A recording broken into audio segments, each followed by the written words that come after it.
Nada, como siempre, agradecer de corazón la asistencia de todos aquí y gracias por acudir una vez más a una nueva conferencia de nuestro Ateneo. Y agradecer también, como siempre hacemos, la colaboración de nuestra Delegación de Cultura y a nuestros patrocinadores, la Bodega Ferri y Hoteles con Encanto.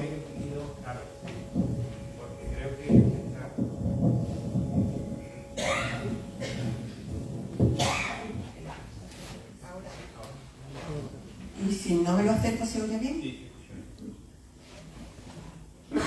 Bueno, pues estábamos en la parte de agradecimiento a nuestros patrocinadores, Bodega Ferri y Hoteles con Encanto, y como no a nuestro ayuntamiento y su delegación de cultura. Como siempre hacemos también, adelantamos lo que va a ser nuestra próxima conferencia, que será el próximo 17 de enero, del escritor J.J. Benítez. El título de la conferencia no está todavía previsto, pero lo sacaremos en breve, en cuanto él nos lo facilite. Pues nada, esta vez nos reúne aquí la curiosidad por el apasionante mundo de la arqueología, los egipcios y la literatura funeraria, de la que nuestra conferenciante Lucía Díaz Iglesias Llano nos va a hablar en pocos minutos, y a la que agradecemos especialmente su presencia hoy aquí, porque vienen, nuestros conferenciantes no son todos de cercanía, ella viene de Madrid y hace un esfuerzo bastante importante en desplazamiento, acaba de llegar hace 3/4 de hora, así que le agradecemos enormemente el esfuerzo que hacen. Damos la bienvenida a doña Lucía Díaz Iglesias Llano y a don Diego Ruiz Mata, aquí a mi derecha. Diego va a hacer la presentación de Lucía. Él es licenciado en Historia por la Universidad de Sevilla y doctor por la Universidad Autónoma de Madrid. Su amplísimo currículum, al igual que el de nuestra conferenciante, a pesar de su juventud, hacen que sea todo un lujo poder contar con ambos en esta conferencia. Ni que decir tiene que nos parece admirable, y siempre lo decimos, que encontremos tan buena disposición en personas de esta categoría, para hacer llegar a la ciudadanía general, como somos nosotros, el resultado de sus investigaciones y de esta forma ayudar a que la cultura llegue a todos nosotros a través de la divulgación, de una forma altruista y siempre desinteresada. Como él mismo dice en algún comentario que le he leído, quien oculta es un ignorante. Diego es catedrático de la Universidad de Cádiz y ha ejercido como profesor titular de arqueología y prehistoria, entre otras cosas. Además ha llevado a cabo importantes investigaciones sobre Tarteso, una antigua civilización que le apasiona y que protagoniza una de sus últimas publicaciones, Tarteso y Tartesius. Desde el año 79 hasta 2003 dirige los trabajos de investigación en el poblado fenicio Castillo de Doña Blanca y su entorno, y aprovecho para anunciaros que contamos con Diego para próximas conferencias sobre estos temas y algunos que el otro nos pueda sugerir.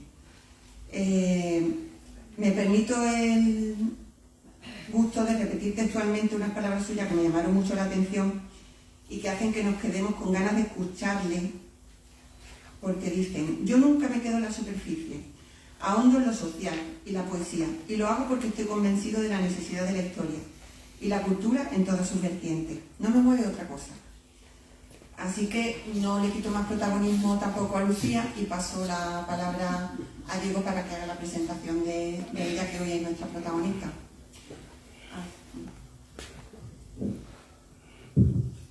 ¿Se me oye bien? Porque siempre tengo ese problema, que no se me oye. Bueno, para empezar, cuando se está aquí sentado y se mira de frente y se ve que hay un salón lleno para oír una conferencia de historia, de cultura, de humanidades, lo menos que se puede sentir es emoción. Y por muchas razones. Porque vivimos en una época, ya lo dice el filósofo Bauman, en un tiempo líquido. Tiene escrito 20 y tantos libros monográficos que los he leído, donde habla de la liquidez en todo lo que es el aspecto de la vida. ¿Qué significa un mundo líquido? Pues es un mundo vacío. Es un mundo vacío de contenidos, es un mundo vacío de valores, es un mundo vacío de historia, donde interesa poco el conocer aquello de donde procedemos. Yo suelo decir a veces, cuando lo leí por vez primera, sobre el Mediterráneo, termina los tomos correspondientes al Mediterráneo con una frase que jamás se me olvida y siempre la repito. Haber sido es una condición de ser. Pobre el pueblo que no tenga detrás una historia, porque la historia es lo que nos arropa, lo que nos hace posible entendernos a nosotros, entender a los demás y hacernos libres, libres de pensar, que nadie piense por nosotros. Es una de las cuestiones que puede aportar modestamente, pues, un humanista, un historiador que se dedica a estos campos. Agradecer la invitación que se me hace de poder presentar, pues, a Lucía Díaz Iglesias Llanos en un tema de tan enorme interés que me llamó mucho la atención cuando lo leí. Dime cómo escribes y te diré quién eres. Ese no es el enigma de la experiencia de Edipo, es una realidad. Dime cómo escribes y te diré quién eres. Una investigación sobre cómo se decoraron las cámaras funerarias de Egipto. Egipto tiene, como es conocido y sabido, pues unos lenguajes que nos permiten entenderlos, porque es una escritura continua. Nosotros, que nos dedicamos a una experiencia, ojalá pudiéramos tener algo de lectura que nos confirmara aquello que vemos a través de lo que son los datos arqueológicos. Y dime cómo escribes y te diré quién eres, pues francamente me llamó mucho la atención. Estoy seguro que vamos a aprender esta noche y vamos a disfrutar de lo que nuestra amiga, la doctora Díaz Iglesias, nos va a comunicar. Su nombre ya lo sabéis, Lucía Díaz Iglesias Llanos, estudió en la Universidad Autónoma, nos une también esa cuestión. Yo hice allí la tesis doctoral, ella hizo su licenciatura en Historia y se doctoró en La Laguna en el año 2012, con una tesis centrada, en la proyección mitológica de Heracleópolis Magna, que también me llamó francamente la atención, la ocupación, el motivo de estudio, la proyección mitológica, la proyección además conceptual, religiosa, aquello que proyecta más allá del hombre, ¿no? Más allá de lo material. El hombre, como sabido, se vive en tres esferas: en la esfera de lo material, en la esfera de lo social y en la esfera de las ideas. El elegir el camino de las ideas, pues yo estoy evidentemente absolutamente de acuerdo y es lo que me gusta mucho. En su carrera ha tenido, pues, una serie de vaivenes en positivo, como es lógico, de movimientos. Estudió 2 años en la Universidad de Basilea y obtuvo contratos postdoctorales en un instituto de lenguas y culturas del Mediterráneo y Oriente Próximo del Consejo Superior de Investigación Científica, que lo hablábamos hace un momento. Tenemos amigos comunes que están dejando y haciendo una labor extraordinaria, ya sea en el mundo de la lengua fenicia, ya sea en el mundo de Egipto, en este Instituto del Consejo, porque estamos plenos de grandes investigadores. Lo que estamos faltos es de personas que realmente apoyen la investigación. Como antes he dicho, si estamos viviendo en un mundo líquido, es un mundo prácticamente sin definición, las humanidades es lo que propicia, proporciona, darle intensidad de conexión todo aquello que miramos. El mundo es percibido a través de la cultura, y quien no se lo cree así, como decía pues un escritor, pues realmente no conoce realmente ni lo que él mismo es. Y eso es lo peor que le puede ocurrir a alguien, solo conocer su nombre y no saber su contenido. Pero no es el caso de lo que vamos a ir aquí y vamos a aprender, por supuesto. Desde 2019 es científica titular en este mismo centro. Con tanta juventud no se puede hacer tanto. Haber estado en grandes ciclos, haber conocido a personas tan importantes, es verdad, porque una de las cuestiones que valoro precisamente es el trabajo, la curiosidad la constancia continua. Es lo que transmito o procuro transmitir al alumno. Si no hay curiosidad, no hay posibilidad de avanzar. Amar en lo que se hace, creer en lo que se hace. Y es lo que yo he podido ver a través de su trayectoria científica, lo que ha publicado, los temas que ha publicado, tal y cual. Estamos delante de una persona con un enorme futuro en el mundo, por supuesto, en este caso de Egipto. Y ha participado como epidemiologista en varios programas de investigación. Uno es en el de Debod, en el templo de Debod. Yo recuerdo cuando se trajo aquí a Madrid las esperanzas que había y de aquello, ¿no?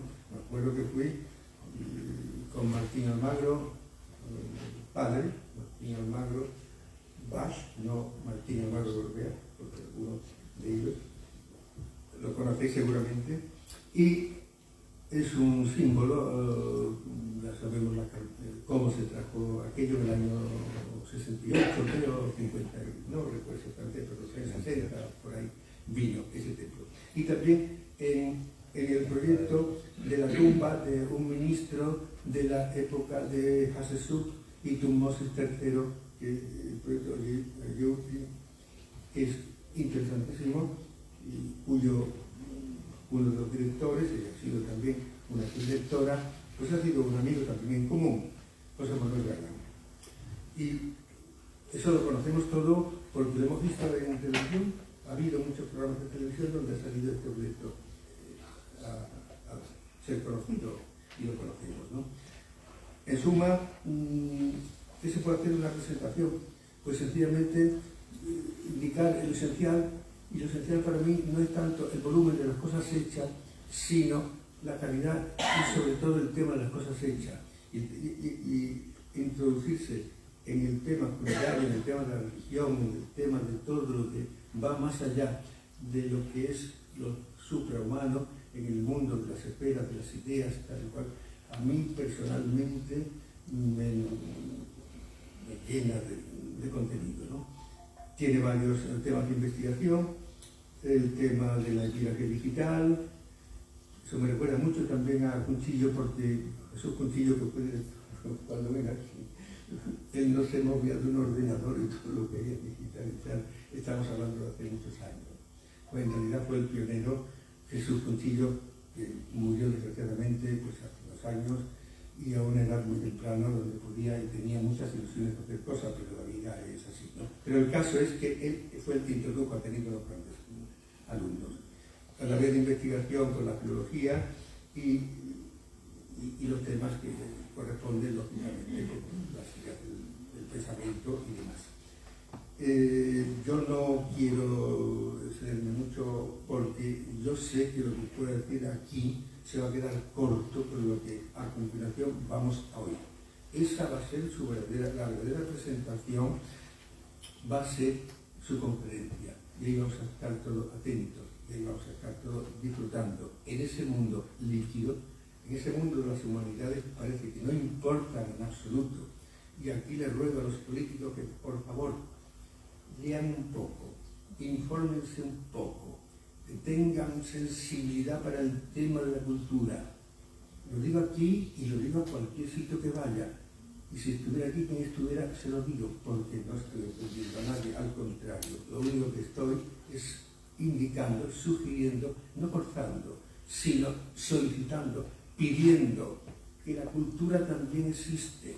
La cultura nos forma, la cultura nos gratifica, la cultura nos hace personas y la cultura, si hablamos en política, nos hace libres.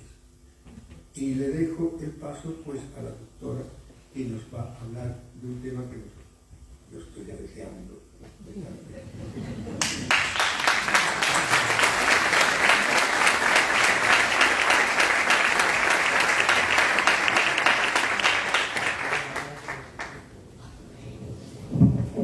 Hola, ¿se oye bien? ¿Sí? Sí. No sé si podemos apagar las luces estas para que se vea. Bueno,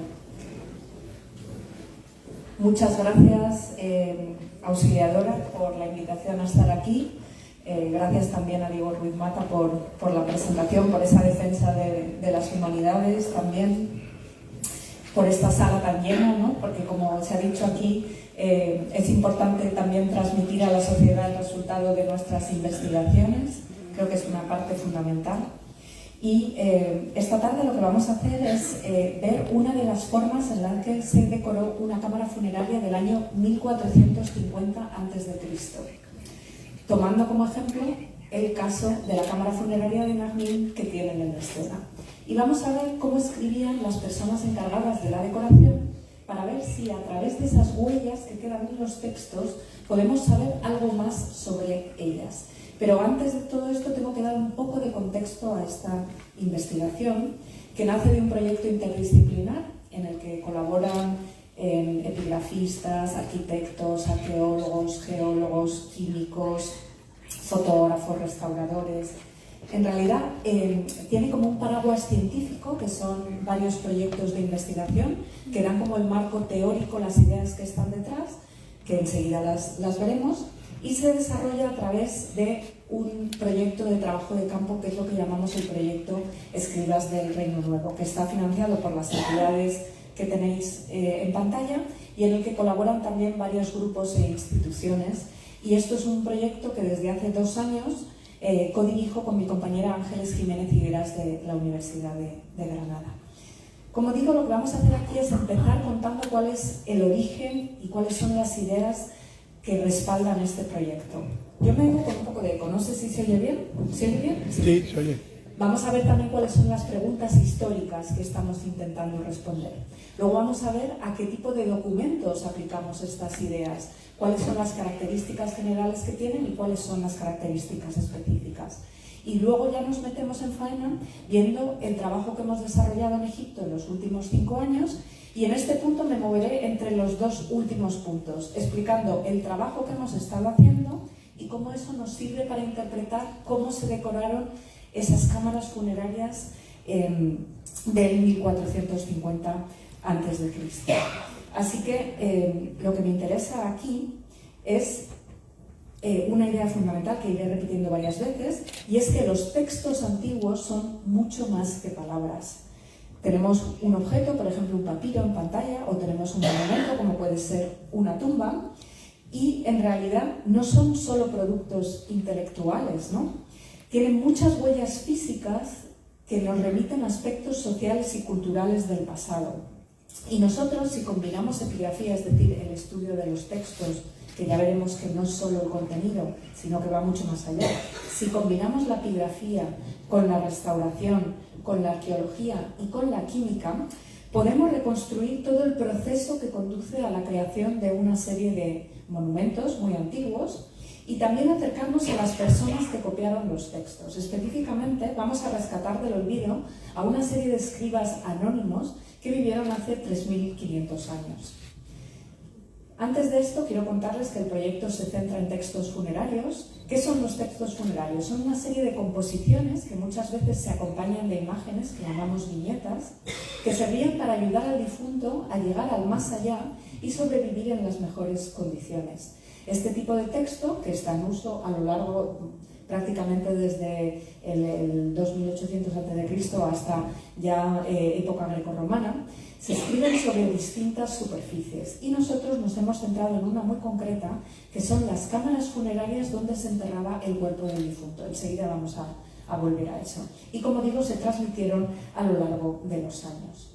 Bueno, los estudios de corte filológico tradicional, el enfoque tradicional, ¿qué ha hecho con este tipo de textos funerarios? Pues ha tendido a centrarse en 3 ejes de estudio. Por un lado, interesaba el contenido, es decir, se leían estas composiciones buscando información sobre las creencias religiosas y funerarias, la vida del más allá, el mundo de la mitología. De hecho, yo empecé así la tesis doctoral y vamos a ir viendo cómo ha ido cambiando la perspectiva. ¿Qué más se hacía con estos textos? Bueno, como digo que se transmitieron a lo largo de los siglos, se veía cómo evolucionaban y se hacen estudios sobre transmisión textual, cómo se va transformando un texto que a veces tiene muchos siglos de transmisión. o bien se buscaban aspectos que tienen que ver con la lengua.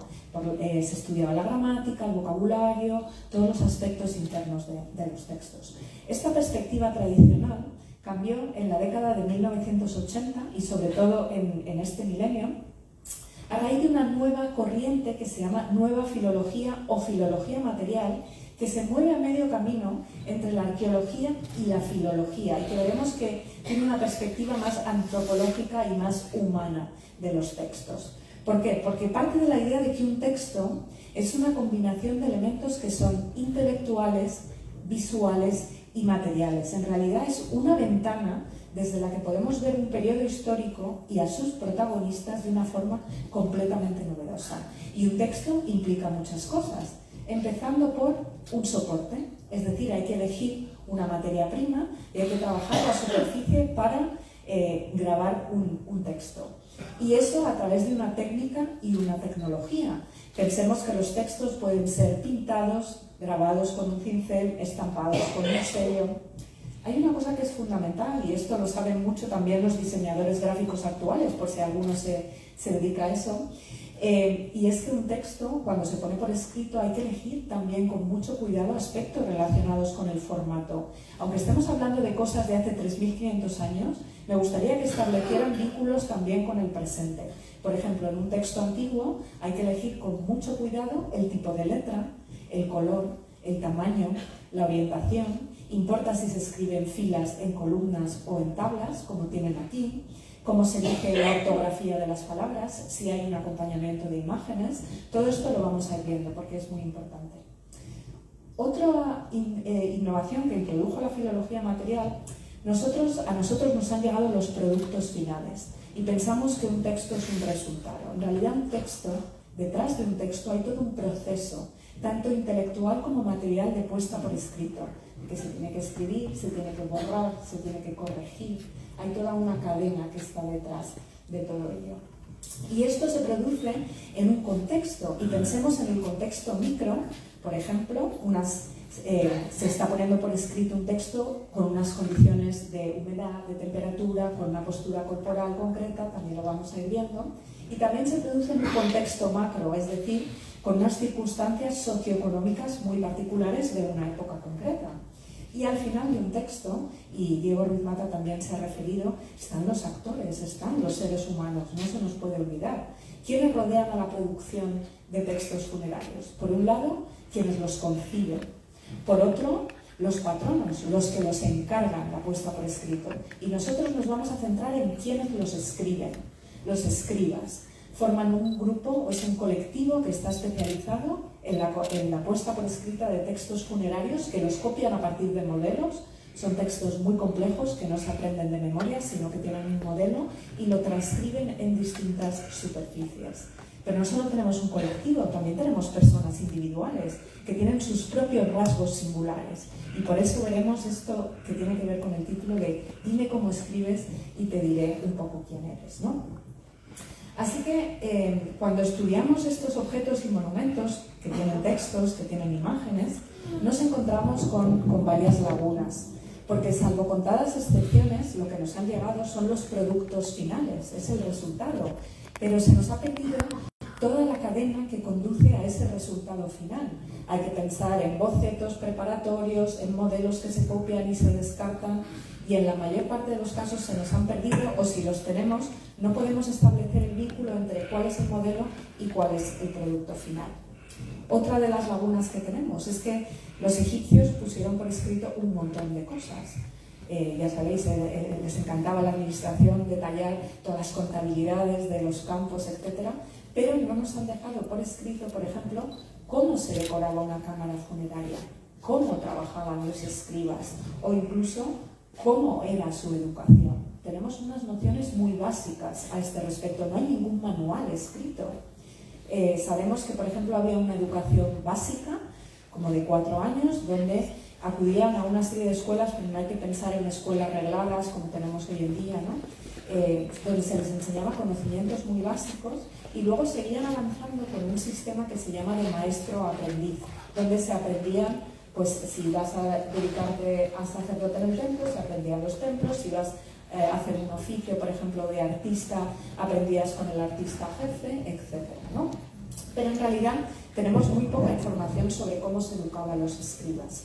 Y además, normalmente no firmaban sus obras, con lo cual estamos ante muchos personajes anónimos.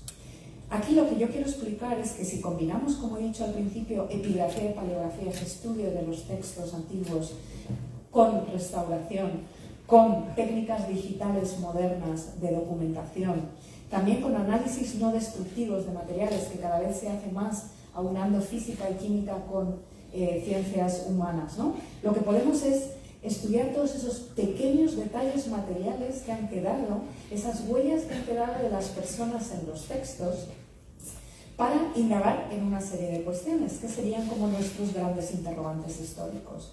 Nos interesa saber cómo se transmiten en el tiempo los textos funerarios, cuál es el proceso que hay detrás de la decoración de una cámara funeraria, por ejemplo. ¿Quiénes serán los escribas? Y aquí nos surgen muchas preguntas, ¿no? Por ejemplo, ¿cuántas personas participaron en la decoración de un objeto o de un espacio? ¿En qué condiciones lo estaban haciendo? ¿Cuál era su grado de formación? Es decir, ¿podemos llegar a saber si estamos ante un maestro o ante un aprendiz? ¿Y cuáles eran sus rasgos peculiares cuando están copiando un texto? ¿Lo están entendiendo? ¿Son diestros? ¿Son zurdos? De todo esto veremos cómo quedan huellas en los textos, ¿no? Que nos permiten acercarnos un poco más a todos ellos. ¿Qué tipos de fallos cometen? ¿Los corrigen? ¿Y qué información nos da eso sobre su grado de formación, ¿no? Y por último, indagando un poco en la biografía de los propietarios de las tumbas, también podemos ver cuánto estaban implicados en la decoración de sus monumentos funerarios. Bueno, presentando un poco todo esto, marco como un poco teórico donde nos estamos moviendo, nos vamos ya directamente a meter en faena, ¿no?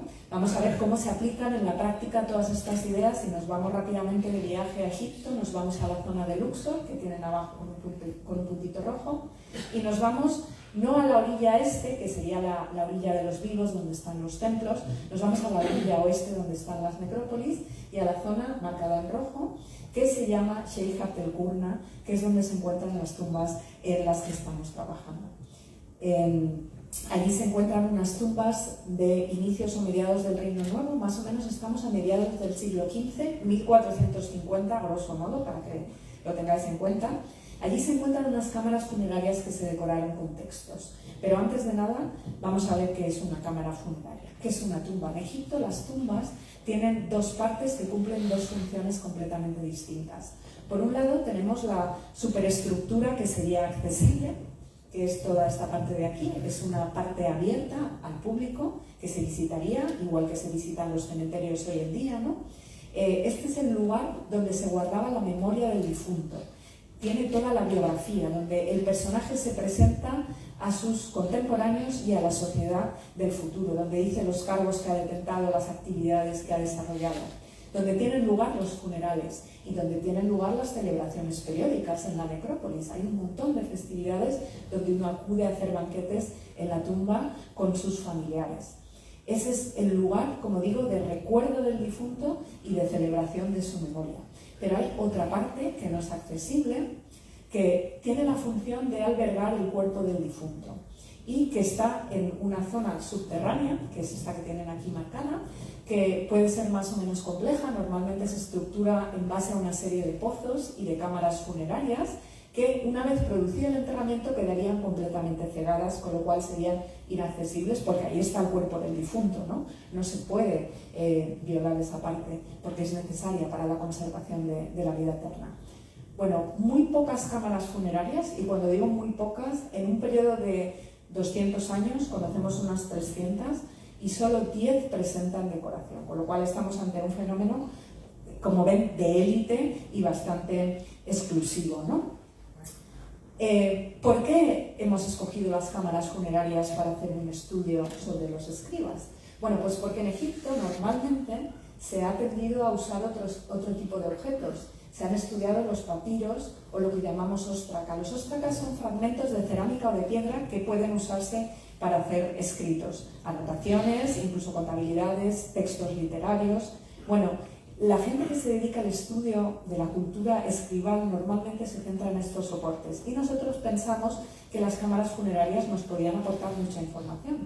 Y también porque mi primera aproximación a este tema fue gracias al proyecto Yehuti que ha comentado Diego, dirigido por José Manuel Galán, y me imagino que habéis visto documentales en la televisión sobre el tema, donde empecé a estudiar la decoración de la cámara funeraria y me di cuenta que más allá de los textos había muchas cosas que podían investigarse, como las personas que están detrás, que no era solo el contenido de lo que nos estaban transmitiendo los textos, sino que guardaban la huella de esas personas que vivieron hace tantos años, ¿no? Y entonces surgió la idea de, a partir del ejemplo de Yehuti, escoger otra serie de cámaras funerarias que fueran todas ellas contemporáneas y que tuvieran una serie de características comunes, porque tenemos que comparar lo mismo con lo mismo, ¿no? Y de las 10 conocidas, pues escogimos las 3 que presentaban un programa decorativo más amplio. Y antes de entrar en las características generales, también quiero hacer una matización, y es que todas estas tumbas ya están publicadas. Conocemos memorias publicadas hace 100 o 40 años, pero la ciencia avanza constantemente y estas publicaciones han quedado desfasadas desde el punto de vista de la investigación actual.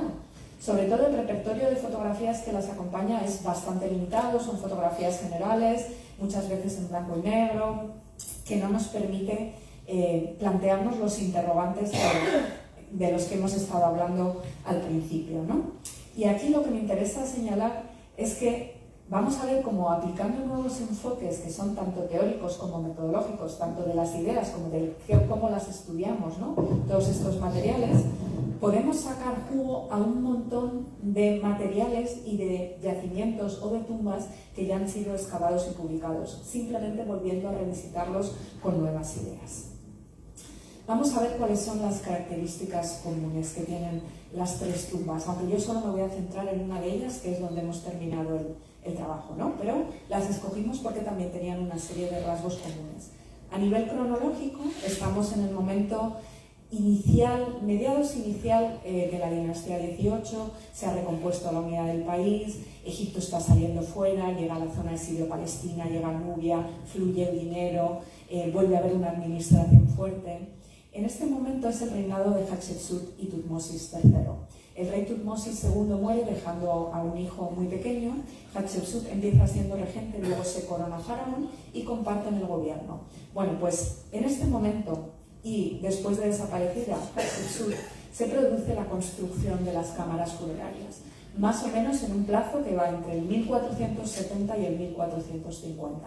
Porque esto es importante, si tenemos en cuenta cálculos para una generación de entre 20 y 30 años, esto significa que las personas que decoraron las cámaras funerarias eran contemporáneas, con lo cual tenemos que intentar ver si había redes de escribas que las estaban decorando. Por eso queremos comparar varios ejemplos entre sí. Las flechas verdes que tenéis, lo que están haciendo es marcar la última atestiguación del propietario de la tumba, con lo cual la tumba debió de construirse en el tiempo antes, ¿no? La primera es la de Yehuti y la última es la que nosotros vamos a investigar, que es la de Nahmi. Bueno, además, a nivel geográfico, todas las tumbas se construyeron en la misma parte de la necrópolis tebana, las 3 que tenemos en el proyecto, y además están marcadas con flechas rojas, están muy próximas entre sí. Nosotros nos movemos y no son más de 5 o 10 minutos entre una y otra. Otra característica que tienen las tumbas a nivel tecnológico. Bueno, pues la decoración se ejecuta con la misma técnica y con el mismo sistema de escritura. Es decir, son textos que están copiados con 2 tintas, con una serie de pinceles sobre una capa blanquecina de estuco. ¿Y qué sistema de escritura se está utilizando? Es un sistema que llamamos jeroglífico cursivo. En Egipto existen distintos sistemas de escritura y se distinguen por su función y por si los signos están más próximos a realidades, o sea, si son más pictóricos o si son más cursivos. Los jeroglíficos son aquellos signos donde se reproduce de forma muy precisa objetos, animales, estructuras, seres humanos de la realidad, ¿no? Podemos reconocer perfectamente un escarabajo, una cara frontal, un pájaro. En la otra línea estaría el hierático, donde las formas cada vez están más abreviadas. Y entre medias estaría lo que llamamos aquí el jeroglífico cursivo, que es esto, donde aún reconocemos las formas. Aquí tenéis un pájaro, aquí otro, pero los signos están trazados de forma mucho más rápida. No me quiero entretener, pero en Egipto existen distintas fases de la lengua que se corresponden con distintos sistemas de escritura. A veces el mismo sistema de escritura cubre varias fases.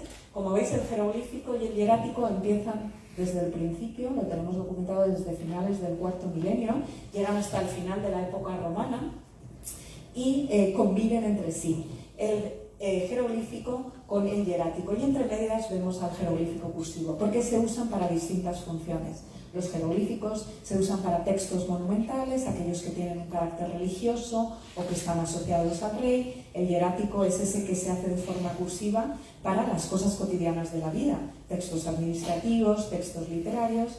Y como les digo, entre medias está el jeroglífico cursivo, más fácil de tratar que los jeroglíficos, pero también para uso de textos religiosos. Vamos a volver un momento a nuestras tumbas. Hemos dicho que tienen una serie de características comunes. Otra de ellas es el contexto social, porque todas las cámaras funerarias, hemos hablado de solo 10 ejemplares, pertenecen a personajes que ocupan la cúspide administrativa, que están muy cerca del rey o del visir cuando no son el visir directamente, ¿no? Esto es la persona que está directamente por debajo del rey. Muchos de ellos ocupan cargos administrativos en templos, templo, es decir, tienen contacto, tienen acceso a los textos religiosos y además ocupan una posición socioeconómica elevada que les permite tener acceso también a los recursos de mano de obra, materiales, para construir y decorar esas cámaras funerarias. Pero las fuentes también presentan una serie de características singulares y aquí simplemente voy a resaltar dos. La tumba del visir, ese que he dicho que es el segundo después del rey, del visir Useramón, es la única tumba privada del Reino Nuevo que recurre a los mismos textos que los que estaba usando el rey para su tumba en el Valle de los Reyes. Curiosamente, el visir estaba supervisando la construcción de la tumba del rey, con lo cual también pudo llevarse seguramente parte de los recursos. Vamos a la nuestra, que es la que interesa, que es la de Najmín. Bueno, pues Najmín es excepcional porque es uno de los muy pocos ejemplos para los que conocemos el resultado final y el modelo intermedio, porque se han conservado una serie de óstraca. ¿Os acordáis? Os he hablado de que eran los óstracas, esos fragmentos de piedra o de cerámica donde se escriben una serie de textos, ¿no? Bueno, pues se han conservado los óstraca que se llevaron los escribas a la tumba para copiar los textos en las paredes. Y esto es importante para entender la cadena de transmisión textual. Vamos a explicarlo un poquito desde el principio. Porque ¿dónde se almacenan los textos religiosos? En las bibliotecas de los templos. Pero esos textos no son los que uno se lleva a los lugares de trabajo, porque uno no quiere que el manuscrito original sufra deterioro, ¿no? Entonces, ¿qué se hace?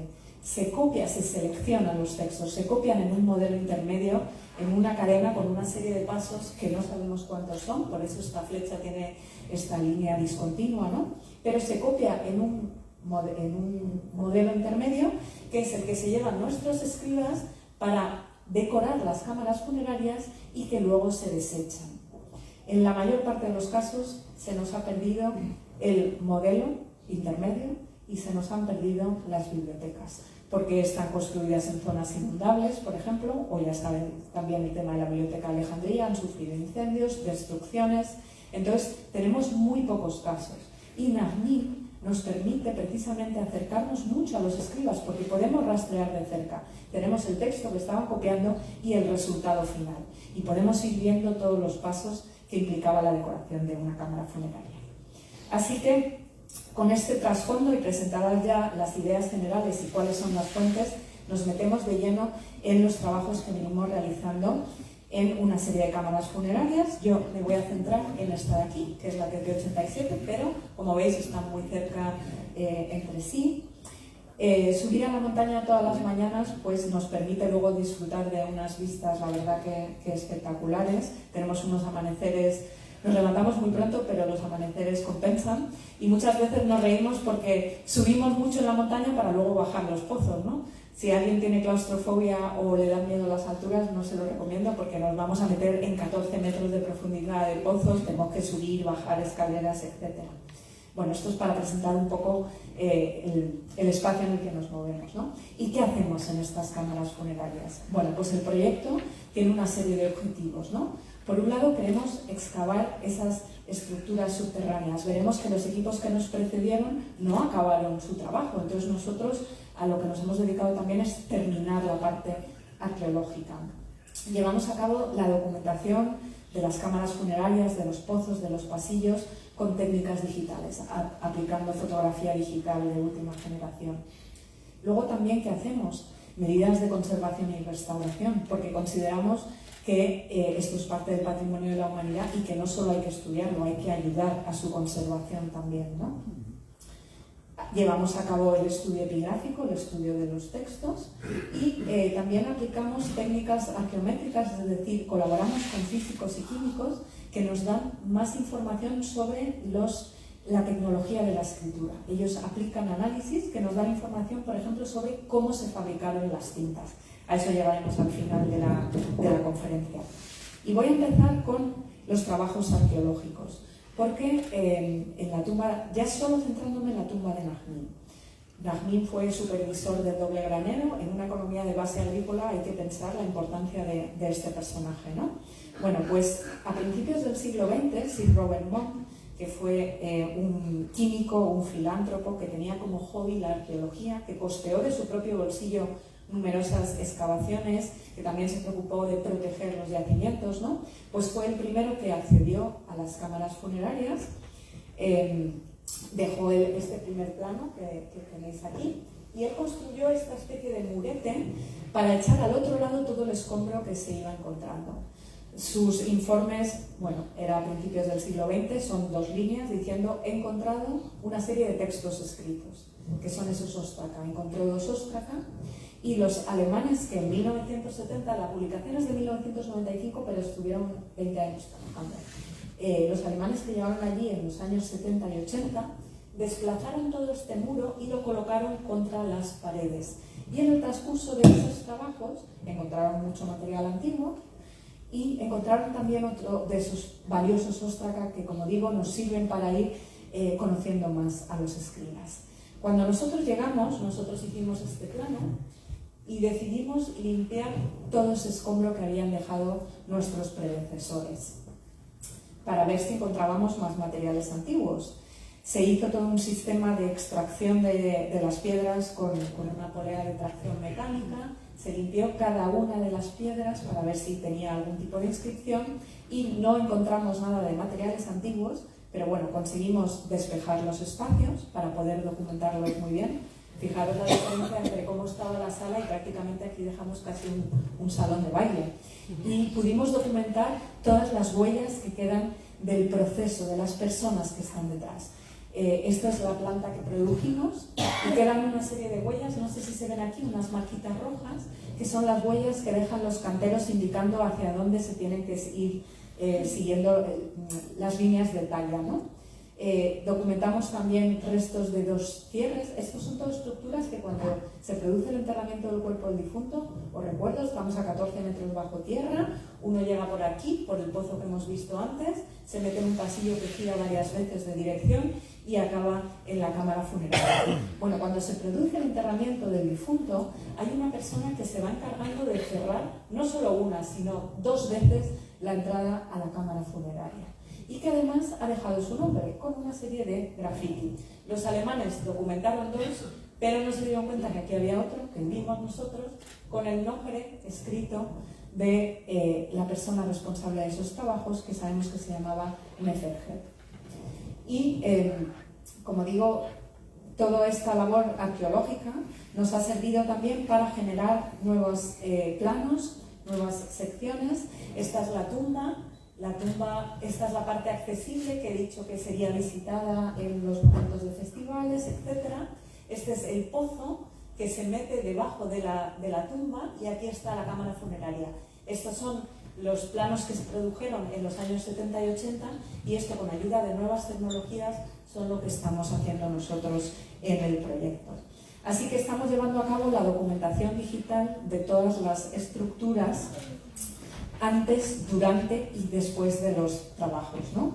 Y nosotros podemos sacar partido de todas las nuevas tecnologías de fotografía. Hay que pensar en fotografía de distintos tipos: infrarrojo, ultravioleta, con luz rasante y directa. Luego veremos la importancia, pero fijaros cómo la misma superficie, si se ilumina frontalmente o si se ilumina de lado, cambia completamente. Y luego, como digo, veremos la importancia de este detalle. Hacemos fotografía macro, hacemos fotogrametría, es decir, se hacen numerosas fotografías de un mismo panel que luego se ensamblan entre sí y se genera una fotografía que llamamos ortofotografía, que no tiene distorsión y que nos permite hacer mediciones muy concretas. Utilizamos todo tipo de programas con filtros que realzan la superficie o que nos permiten aplicar distintos parámetros para resaltar zonas que están, por ejemplo, escritas en rojo en las cámaras funerarias. Y como digo, estamos generando una documentación que nos permite estudiar los documentos antiguos con un nivel de detalle sin precedentes en 2 y 3 dimensiones. De cada panel generamos estas ortofotos y luego de cada sección generamos una foto de detalle. Si esto lo comparamos con lo que había a principios del siglo XX y a finales del siglo XX, nos parece interesante porque, por ejemplo, hay un pequeño detalle que no sé si veis aquí. Aquí hay un signo borrado. En origen se había escrito este signo y estos 2 circulitos que estaban aquí se borraron.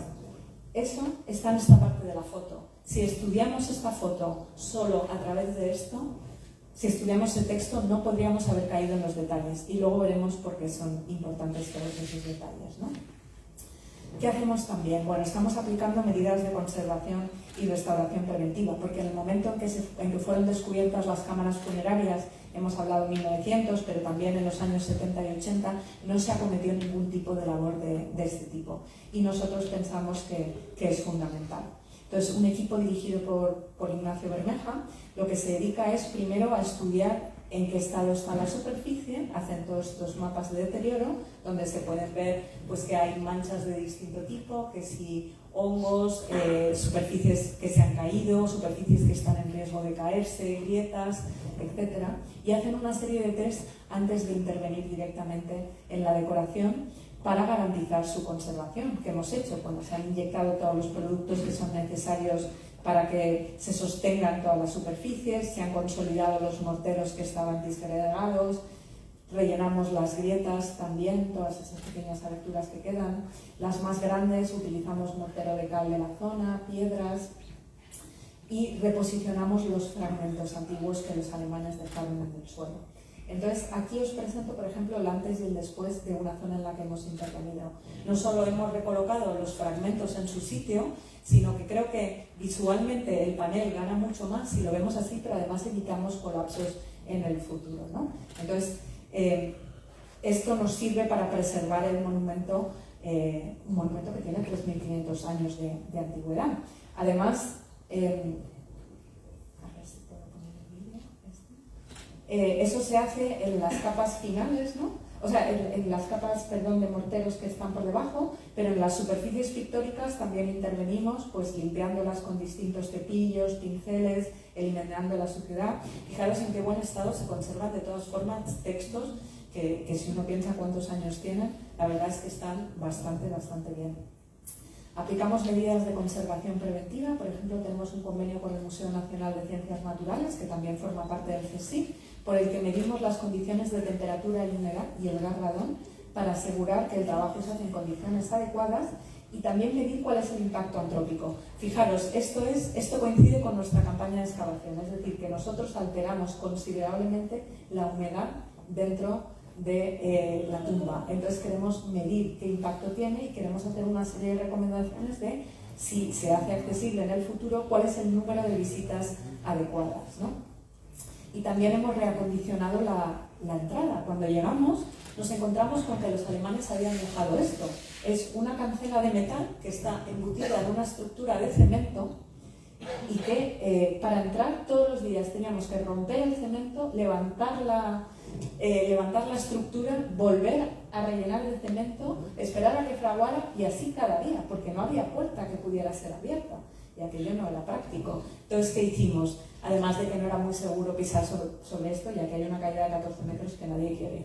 Entonces, reforzamos toda la estructura, creamos una cancela abatible de metal, lo reforzamos con una malla, alzamos toda la estructura sobre un murete para evitar que entrara directamente el polvo, las piedrecitas del entorno, murciélagos que nos encontramos al entrar, para evitar que entraran, pusimos toda una malla, ¿no? Y entonces esto es como el resultado final del acceso a los pozos. Vamos a entrar en otra de las cuestiones en las que venimos trabajando y es el estudio epigráfico de la cámara, porque nosotros queremos entender cómo se planificó y se ejecutó la decoración en estos espacios, lo que cubre todo el proceso desde la preparación de la superficie hasta la copia de los textos, el darse cuenta de los errores que se han cometido y la corrección, ¿no?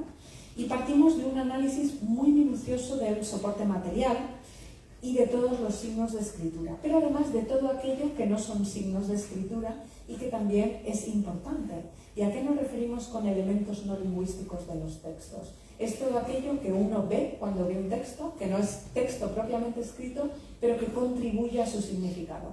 Por ejemplo, el hecho de que se copie en columnas, el hecho de que se usen estas líneas de demarcación, el hecho de que se usen dos tipos de tinta, rojo y negro. Ya, aquí no hay ningún ejemplo, pero ya verán que estos textos combinan dos colores. En negro se escribe el cuerpo del texto y en rojo se escribe títulos, secciones finales, partes importantes que haya que resaltar. Hay que pensar que en Egipto la escritura es continua, no tienen separación por párrafos. Entonces, cuando tenemos que navegar en un texto que está escrito de forma continua, para localizar dónde está el inicio o el final de un capítulo, tenemos que irnos a las partes que están escritas en rojo.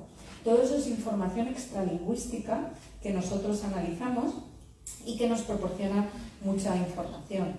Y este análisis que hago en compañía con mi compañero Daniel Méndez Rodríguez de la Universidad de La Laguna, en realidad implica tanto el trabajo de los epigrafistas, de los que estamos allí mirando los textos, como de los propios restauradores que necesitan ver cómo está preparada la superficie antes de intervenir sobre ella, de los fotógrafos que nos dan toda la documentación digital, de los químicos que nos aportan datos sobre los materiales que se están usando, de los geólogos que nos dan información geológica sobre la zona. Y aunque yo me voy a centrar aquí en el cómo se hizo, es importante tener en cuenta que antes de eso hubo que seleccionar una serie de textos y elegir una serie de viñetas. Hay que componer un programa decorativo que está enmarcado por dos imágenes de Najmí que flanquean la puerta, donde aquí al principio de los textos que se leen en esta dirección encontramos al propietario de la tumba diciendo: yo voy a salir a la tierra para ver el disco solar. Y aquí, volviendo, entrando a su cámara funeraria, dice: regreso al sarcófago. El sarcófago, por cierto, se llama caja de vida, fijaros qué nombre tan bonito, ¿no? Regreso a la caja de vida diariamente a descansar tras haber visto el sol, es decir, se cierra completamente el ciclo de imágenes. Y por cierto, como vamos a jugar a distinguir entre manos de escriba, si aquí también se pueden ver perfectamente el juego de las 7 diferencias entre las dos viñetas, ¿no? Aquí se ve que hay dos personas que están trazando esas imágenes claramente diferenciadas. Bueno, pues Najmí hace una cosa muy peculiar, y es que no usa el repertorio de textos de su época, que más o menos era el 1450 a.C., donde lo normal es que alguien use el libro de los muertos para enterrarse. Bueno, pues él, que pertenece a esta fase histórica, utiliza composiciones que son características del reino antiguo, como los textos de las pirámides, es decir, se remonta a documentos que tienen 1000 años de antigüedad o 500 años de antigüedad, como son los textos de los ataúdes. Y seguramente por esta mayor antigüedad de los textos que está usando, el modelo que está utilizando, ese que hemos visto que estaría en bibliotecas y que se nos ha perdido, pues ese modelo antiguo seguramente ya estaría deteriorado. Y de hecho, los textos de su tumba están llenos de esta expresión que se repite muchas veces, que significa encontrado vacío. Encontrado vacío porque hay un agujero, porque hay una laguna, seguramente porque se lo habrían comido los gusanos. Esto lo sabemos por otra serie de textos donde los reyes nos cuentan que quieren monumentalizar un texto muy antiguo que se han encontrado. Dice, este texto fue copiado nuevamente por su majestad en el templo de su padre tal, porque su majestad encontró que era un trabajo de los ancestros, Egipto da mucha importancia a los materiales antiguos, que estaba comido por los gusanos, de forma que no podía ser comprendido de principio a fin. Así que su majestad lo copió nuevamente y se convirtió en algo mejor de lo que era. Pero esto nos da idea un poco de las lagunas que podría haber tenido el texto de Nahum, ¿no? Aquí, como digo, vamos a ver cuál es el proceso técnico que subyace a la decoración de la tumba. Y vamos a empezar desde el principio, porque lo primero que uno tiene que hacer es tallar la roca madre. Y de la roca madre ha quedado mucha información en la parte baja de los muros, o cuando, por ejemplo, hay una laguna porque se ha desprendido algo de la decoración y podemos mirar a través de esa laguna. Y sabemos que era una roca caliza de muy mala calidad que tendía el lascado. Se trabaja con las herramientas del periodo, ¿no? Esas mazas, esos pinceles de cobre, de distinto metal. Estamos antes de la época del hierro. Entonces se trabaja con estos materiales y se produce una superficie muy irregular que hay que salvar con distintas capas de mortero. Entonces nosotros, ¿qué hacemos? Reconstruimos a través de los agujeros o de las partes bajas de los muros toda la estratigrafía que lleva desde la roca madre, que está aquí, desde la piedra caliza, a través de distintas capas de mortero que se van haciendo progresivamente más delgadas. Primero hay que cubrir el espacio, hay que regularizar la superficie y progresivamente se hacen más finas hasta llegar a una capa muy blanca que es de yeso sin arena. ¿Y qué buscamos? Las herramientas con las que trabajaron estas personas. Por ejemplo, nos han quedado las huellas de dedos alisando las superficies. Aquí y en la zona del techo. Aquí ya las huellas de dedos van en todas las direcciones, para que se vea que hay personas detrás y que no estamos tan lejos de sus formas de trabajo.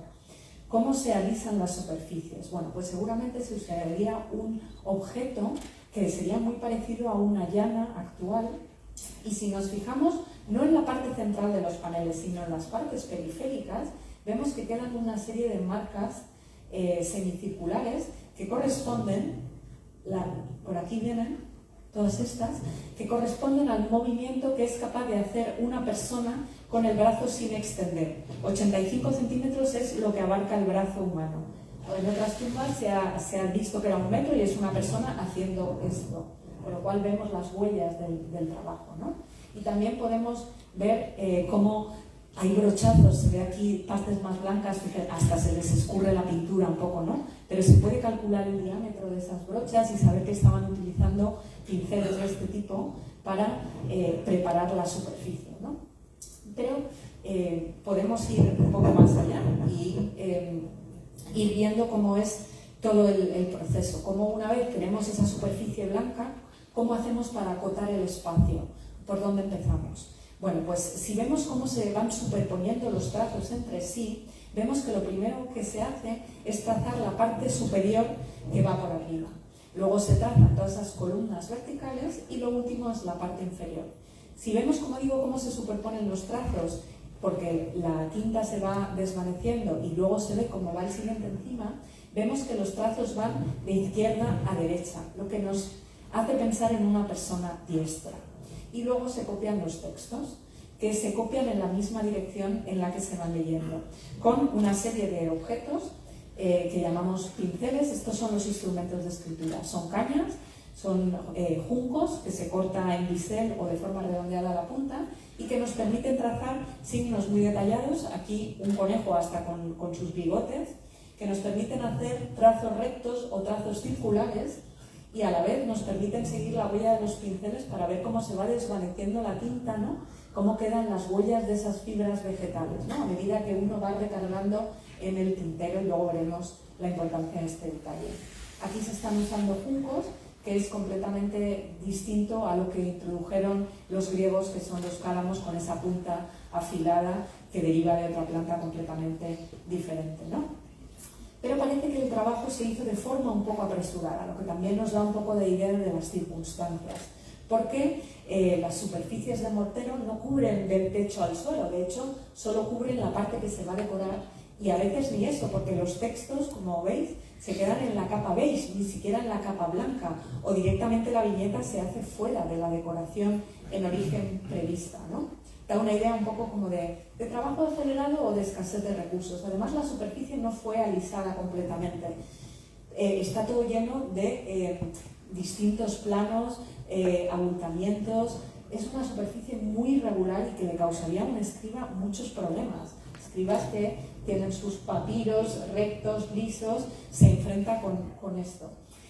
El caso del cambio de plano también nos hace ver que obligaría a los escribas a adoptar distintas posturas corporales. Fijaros aquí cómo pasamos de cóncavo a convexo, y para decorar la parte de arriba hay que pensar en un escriba que estaría de pie, mientras que en la parte de abajo ya uno tiene que cambiar completamente su postura corporal, y eso afecta al resultado final, como veremos.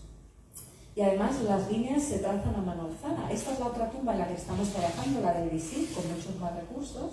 Si nos fijamos, hay una serie de puntitos muy pequeños que permiten hacer el trazado de las líneas verticales perfectamente delimitado todos los centímetros. Aquí no encontramos nada de esto. Esto se hizo a mano alzada, y bastante bien les quedó para haberse hecho a mano alzada, ¿no? Y luego se enfrentan a todo tipo de problemas. Entre que uno planifica y ejecuta puede haber diferencias. Y por ejemplo, este es el panel final, con la imagen del difunto volviendo a su tumba después de haber visto al disco solar. Bueno, pues tuvieron que añadirse 2 columnas que no estaban previstas. Se ve perfectamente porque cambian el tamaño, ¿no? Incluso tuvo que utilizarse el marco de fuera porque no les cabían los textos funerarios. Así que vemos cómo las personas tienen que ir adaptándose un poco a todas las circunstancias que les vienen sobrevenidas, ¿no? Y es muy importante tener en cuenta que, tal y como esté preparada la superficie, así será el resultado final. Y eso lo vemos con algo que he comentado antes. Cuando nosotros miramos frontalmente a un objeto, a lo mejor podemos ver que hay signos que son un poco, que no les han salido demasiado bien. Si lo miramos con luz rasante, vemos que la superficie es completamente irregular en esos puntos. Y todo esto tiene que negociarlo un escriba con un pincel que está hecho con una caña. Entonces, es importante mirar a la superficie desde distintos ángulos para poder entender cómo era el trabajo de estas personas, ¿no? Bueno, a nivel epigráfico, lo que nos interesa es primero determinar cuántos son las personas que intervienen en la decoración y luego cuáles son sus rasgos característicos. Eso a nivel de los escribas. Y luego a nivel de organización del trabajo. ¿Cómo se organiza el trabajo teniendo en cuenta que estamos en espacios subterráneos donde la temperatura y la humedad es elevada, donde los sistemas de iluminación del periodo eran precarios, entonces hay que estar sosteniendo algún tipo de lámpara muy cerca de la pared, que genera también humo, etc.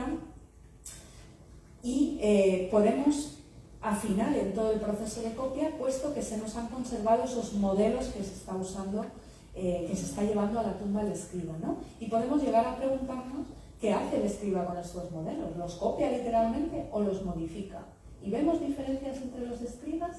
Eso es algo que nos vamos preguntando y que nos servirá para hilar con lo de dime cómo escribes y te diré quién eres, ¿no?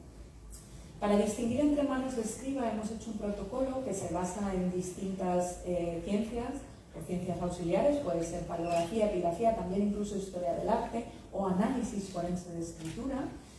Utilizamos todos estos recursos para poder distinguir entre manos de escriba y agrupamos todas las características en las que nos fijamos en 3 grandes grupos que tienen que ver con el formato, el aspecto general que tiene un texto, o que tienen que ver con los aspectos específicos de los signos, o ya con cosas ligadas a la práctica escribal. Aquí no vamos a ver todos, pero sí que vamos a fijarnos en una serie de detalles, y me gustaría que fueran hilándolo con sus propias prácticas de escritura, ¿no? Porque aunque esto es un sistema de escritura que usa imágenes, nosotros mismos vamos a vernos reconocidos en muchos de los rasgos de los escribas. Ya les anticipo que hemos identificado 3 manos de escriba que llamamos A, B y C, y vamos a ver en base a qué. Bueno, en primer lugar, nos fijamos en el tamaño de los signos y en la distancia de esas columnas de demarcación.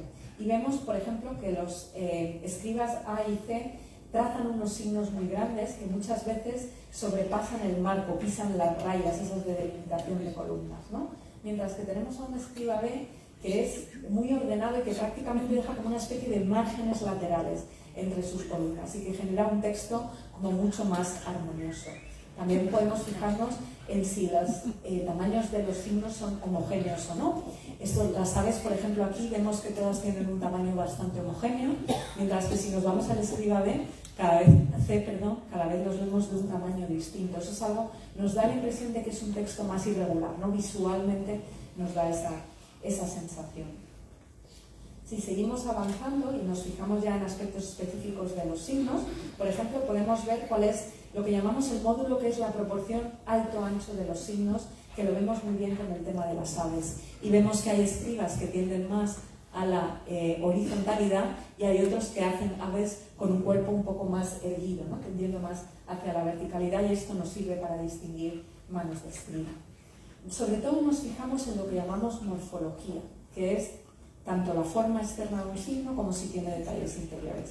Y aquí es muy curioso porque los primeros que se dedicaron a paleografía se fueron a un laboratorio forense y les preguntaron a la gente que hace análisis forense de escritura, y que son los que determinan si alguien ha falsificado, por ejemplo, una firma, o si alguien está copiando un documento, cuáles son los rasgos que distinguen a una persona de otra. Y entonces los forenses les dijeron, pues os tenéis que fijar en los signos más usuales, porque son los que se hacen de forma mecánica. Tenemos signos de todo tipo y tenemos signos muy detallados. Nagmin también era supervisor de los caballos del rey, pero este signo es un único. Uno se explaya mucho más en un signo que es un único que en aquel que tiene que repetir 100 veces, ¿no? A nosotros también nos pasa, seguramente. Entonces tenemos que elegir los signos más frecuentes. ¿Qué pasa? Que los signos más frecuentes, nosotros mismos también, los hacemos con una variedad de formas enorme, porque podemos estar escribiendo una postal o podemos estar escribiendo una carta muy detallada. En el caso de textos religiosos, pues uno cuidaría más los signos. Podemos estar cansados porque estemos copiando un texto muy largo y los signos al final de las columnas igual nos salen peor que al principio, ¿no? Todos estos son factores que hay que tener en cuenta cuando se analizan los signos de escritura. ¿Qué hacemos? Seleccionamos los más usuales y los convertimos en tablas de paleografía y los comparamos entre sí. ¿Y qué vemos? Que el escriba B, que es el de la columna central, hace los signos más detallados. Fijaros en la cantidad de detalles interiores, en el conejo, cuando sus compañeros están haciendo signos mucho más abreviados. Y otra cosa que nos llama la atención es que los escribas A y B se parecen bastante. A y C, perdón, que estoy confundiendo todo el rato. Pero C nos da la sensación de que es un poquito más torpe. Entonces, podemos pensar que es un aprendiz que está intentando imitar las formas de un maestro. Ahí de momento queda la pregunta, ¿no?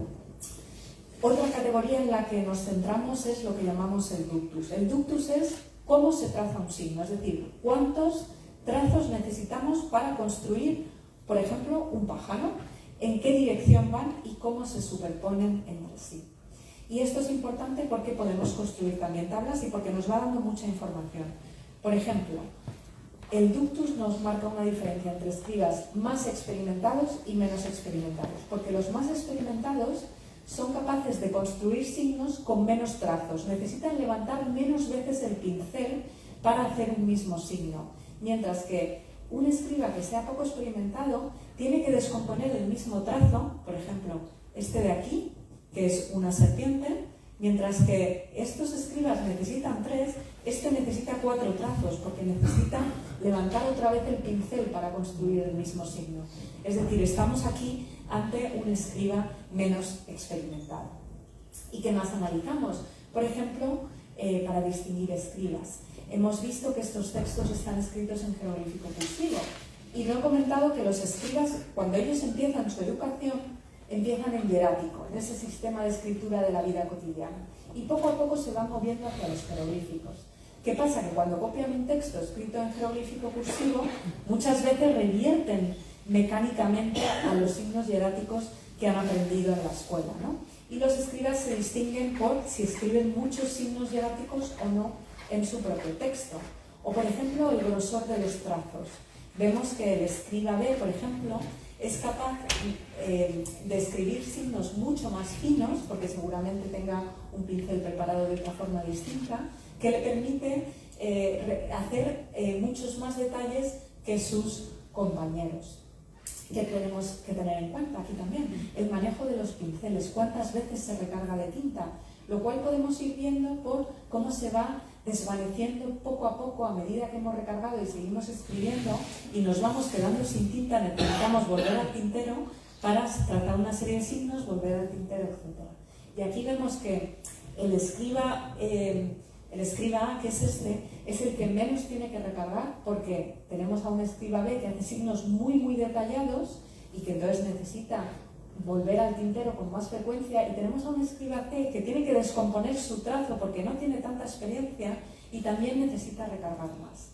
Y una característica muy curiosa, que es lo que llaman los forenses calidad de la línea, que tiene que ver con si cuando tú haces un trazo, la seguridad y la velocidad con la que lo has trazado. Si tú tienes mucha seguridad, se te sale un perfil recto sin ningún tipo de problema. No sé si alguien aquí ha imitado alguna vez una firma, pero cuando se imita una firma uno va más lento y te queda una mano temblorosa, ¿no? Porque va escribiendo más despacio. Bueno, pues nuestro escriba C se le ve un perfil aserrado, es decir, que está copiando los textos de forma más distinta. Fijaos toda la información que se puede ir sacando de las huellas materiales que quedan en este tipo de textos. Y los escribas, como nosotros, también se distinguen por cómo corrigen los fallos. Por ejemplo, se puede borrar el signo que hay debajo y escribir encima. O se puede simplemente, un signo que en realidad es este que viene después, se puede simplemente dejar a medias y sobreescribir. O se puede utilizar el espacio disponible para insertar ahí un signo que te has olvidado. Bueno, pues igual que nosotros hay gente que borra muy concienzudamente y deja un manchón y otros que no, tenemos al escriba A que borra muy ligeramente y debajo se ve este signo que era el que había en origen, que se ha equivocado y que lo borra, y tenemos al escriba B que deja un manchurrón, y tenemos al escriba C que no comete fallos, que va escribiendo más lento y que ha dejado un texto que no tiene fallos.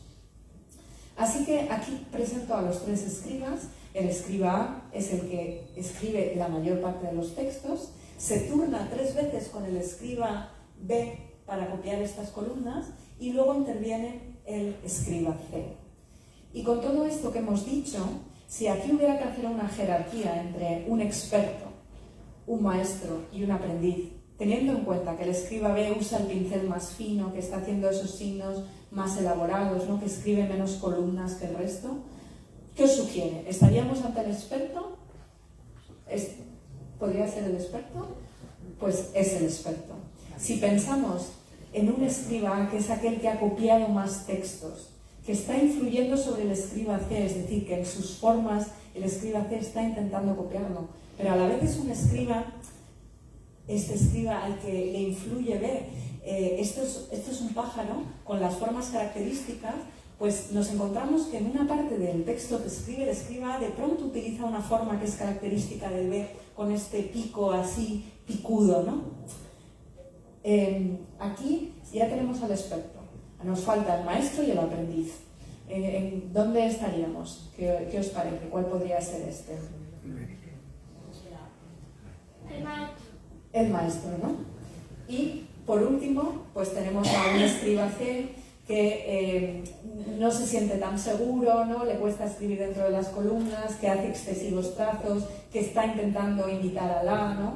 Que no aplica la misma presión, que va más lento y que por tanto sería el escriba aprendiz, ¿no? O sea que podemos ir diciendo quién era cada una de estas personas, aunque no les podamos poner nombre. Incluso podemos ir más allá, porque lo que nos interesa es ver cómo se estaba organizando el trabajo, y para eso podemos recurrir a estos Ostraca que encontraron los equipos que nos precedieron y que cubren parte de los textos, y nosotros nos preguntábamos cuánto de pesados eran estos objetos. Cuando llevamos a cabo la excavación nos encontramos con piezas que perfectamente podrían haber sido usadas como Ostraca, de hecho tienen el mismo tamaño, muchos de estos tienen el tamaño de un DIN A4, que se pueden sostener perfectamente en la mano. Y esta es nuestra inspectora del trabajo de campo de hace 2 años, sosteniendo una de estas piezas. Hay que imaginarse al escriba con una de estas piezas en la mano y con la otra, con el pincel, copiando los textos en las paredes. Y hay una cosa muy bonita, que a mí me gusta decir que detrás del error siempre descubrimos también al ser humano. No nos fijamos el error para decir, ay, mira, se ha equivocado, sino para decir, pues eran humanos al fin y al cabo. Y es que en un punto, un texto muy largo, no se entendía qué había pasado, porque empezaba a mitad del camino, luego saltaba al principio, luego pasaba al final. ¿Qué había pasado aquí? Este texto, que tendría que haber empezado aquí, donde pone 2, estaba dividido en una serie de óstracas. El escriba baja a la cámara funeraria, se le mezclan todos sus óstracas y dice, ¿y ahora por dónde empiezo? Y coge uno, pero coge uno que no era el primero, coge el segundo. Y empieza el texto copiándolo por el segundo, luego pasa al cuarto, luego copia el inicio. Y este pequeño fallo nos permite conocer a las personas. Hasta que no se publicaron los óstracas y solo se tenía el texto, los investigadores no entendían nada de lo que estaba sucediendo ahí. Y fijaros, ¿no?, cómo esto ha permitido, pero como digo, es un error que nos acerca mucho a las personas. Entonces, vamos a ver cómo se produce el cambio de los escribas en la decoración. En un punto en concreto, bueno, lo que hacemos es, tenemos nuestro panel 3, proyectamos ahora el texto que cubre cada uno de los óstracas sobre las paredes y vemos como en un punto concreto, aquí, entre el escriba C y el escriba A, el cambio se produce cuando cambian de modelo, cuando cambian de óstraca. Nos parece algo bastante práctico. Pero en otro punto, este es otro óstraca que está un poco deteriorado, el cambio se produce en mitad de una columna. No entendemos muy bien. Esto significaría que estarían ahí y le diría uno a otro, oye, me he quedado en este punto, toma. Pero si nos vamos a la pared, el cambio se produce justo al principio de la columna. Es decir, el escriba ha acabado de copiar hasta aquí y a lo mejor era la pausa del café. Y ha dicho, yo me voy, lo dejo aquí y que siga el siguiente. O sea, hay que pensar en todas las circunstancias que rodearían a la copia de textos, ¿no? Y que nos dan mucha información. Pero podemos seguir avanzando, porque si tenemos modelo y tenemos producto final, podemos ir viendo qué modificaciones se introducen. Y la copia, antes de la invención de la imprenta, nunca es mecánica. Siempre hay algo de intención del copista cuando está copiando algo, de intención de modificación del texto, ¿vale? Puede ser intencional o pueden ser errores mecánicos, luego lo veremos. Pero en general la copia es bastante fiel al original. Por ejemplo, se pueden cambiar la disposición de los signos. Y antes de ver ejemplos, en Egipto la escritura no es lineal, no va un signo detrás de otro, sino que se compone en base a esta serie de cuadrados imaginarios. Tenemos signos que son verticales, horizontales, pequeños y grandes, y vamos componiendo composiciones armónicas en esos cuadrados. Bueno, de nuestro modelo podemos cambiar toda la disposición de los signos y entonces generar un texto que es igual, pero con los signos colocados de forma distinta. Aquí ya hay una persona que está tomando decisiones sobre qué cambiar. O, por ejemplo, hay signos que son fonéticamente equivalentes a otros y se pueden cambiar unos por otros. Tenemos cambios de sistema de escritura. Aquello que hemos dicho de se empieza en hierático, se sigue en jeroglífico. Bueno, pues los modelos tienen muchos signos hieráticos que son estos que están marcados en verde, que sería este de aquí. Y este es el equivalente jeroglífico cursivo, que es un pájaro. Ya le vemos la cola, la cabecita, las patas. Bueno, pues se producen muchos casos de conversión del hierático de los modelos al jeroglífico de las paredes. O, por ejemplo, si se detectan fallos, se pueden corregir cuando se están copiando. O se pueden producir fallos mecánicos, que luego veremos su importancia. Pero en general se produce una copia bastante fidedigna.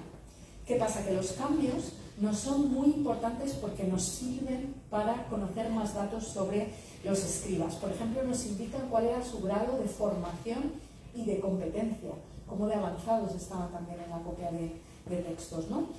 Son capaces de corregir fallos, esto lo estamos viendo. Tienen un conocimiento muy profundo de los distintos sistemas de escritura, porque vuelvo a una cosa anterior. No solo son capaces de corregir fallos, sino que son creativos y se pueden adaptar al espacio disponible. En esta parte de aquí, el modelo nos está diciendo, el escriba real Nahmi. El escriba viene copiando por esta parte y dice, si copio solo lo que está aquí, me quedo a mitad de columna. Y nosotros, para justificar un texto en el Word, le damos a una tecla, ¿no? ¿Qué hace el escriba? El escriba es creativo y dice, voy a extender los títulos del difunto, que yo me los sé, y voy a ocupar toda la columna de texto. En naranja está lo que está escrito en el ostracón y en amarillo todo aquello que el escriba sabe y decide incorporar al texto. El escriba real, supervisor del doble granero de Amón en el norte, Nahmi, justificado de voz, nacido de este su padre, Yehutimés, justificado de voz. Y todo esto para crear una composición armoniosa, con lo cual son capaces de intervenir sobre el texto que están copiando. Y a la vez tienen conocimientos de distintos sistemas de escritura. Todos estos son los signos que están escritos en hierático en el modelo y que en la pared se copian en jeroglífico cursivo. De hecho, de 122 casos de conversión, aquí es el único fallo. Cuando se transcribe este pájaro, se equivoca. Un único fallo. La verdad que nos indica un alto grado de competencia. Pero además podemos ir más allá. Nosotros tenemos todas las modificaciones que se han producido aquí, indicadas con distintos colores, ¿no?, entre los modelos. Pero también tenemos las manos de escriba. Si cruzamos esos dos datos, podemos obtener más información sobre los escribas. Porque los escribas A y B, aquí B no lo he puesto, pero se tienen que fiar de mí. Los escribas A y B son aquellos que introducen más modificaciones en el texto que están copiando. Quizá porque están más experimentados en la copia de textos funerarios y entonces se independizan un poquito más del modelo, se sienten más seguros. Mientras que si vemos el caso del texto copiado por el escriba C, vemos muy poquitas modificaciones.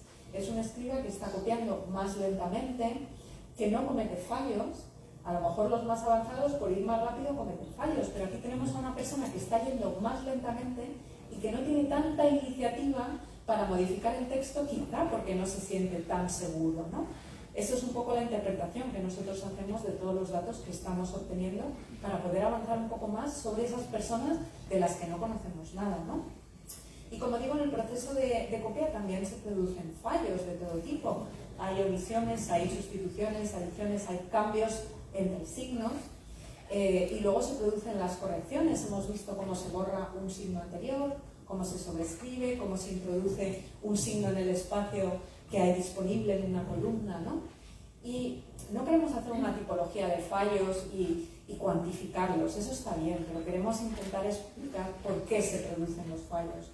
Por ejemplo, aquí vemos un pájaro que es muy raro, que en realidad está combinando dos. Tiene el cuerpo de este de aquí y las patas de este.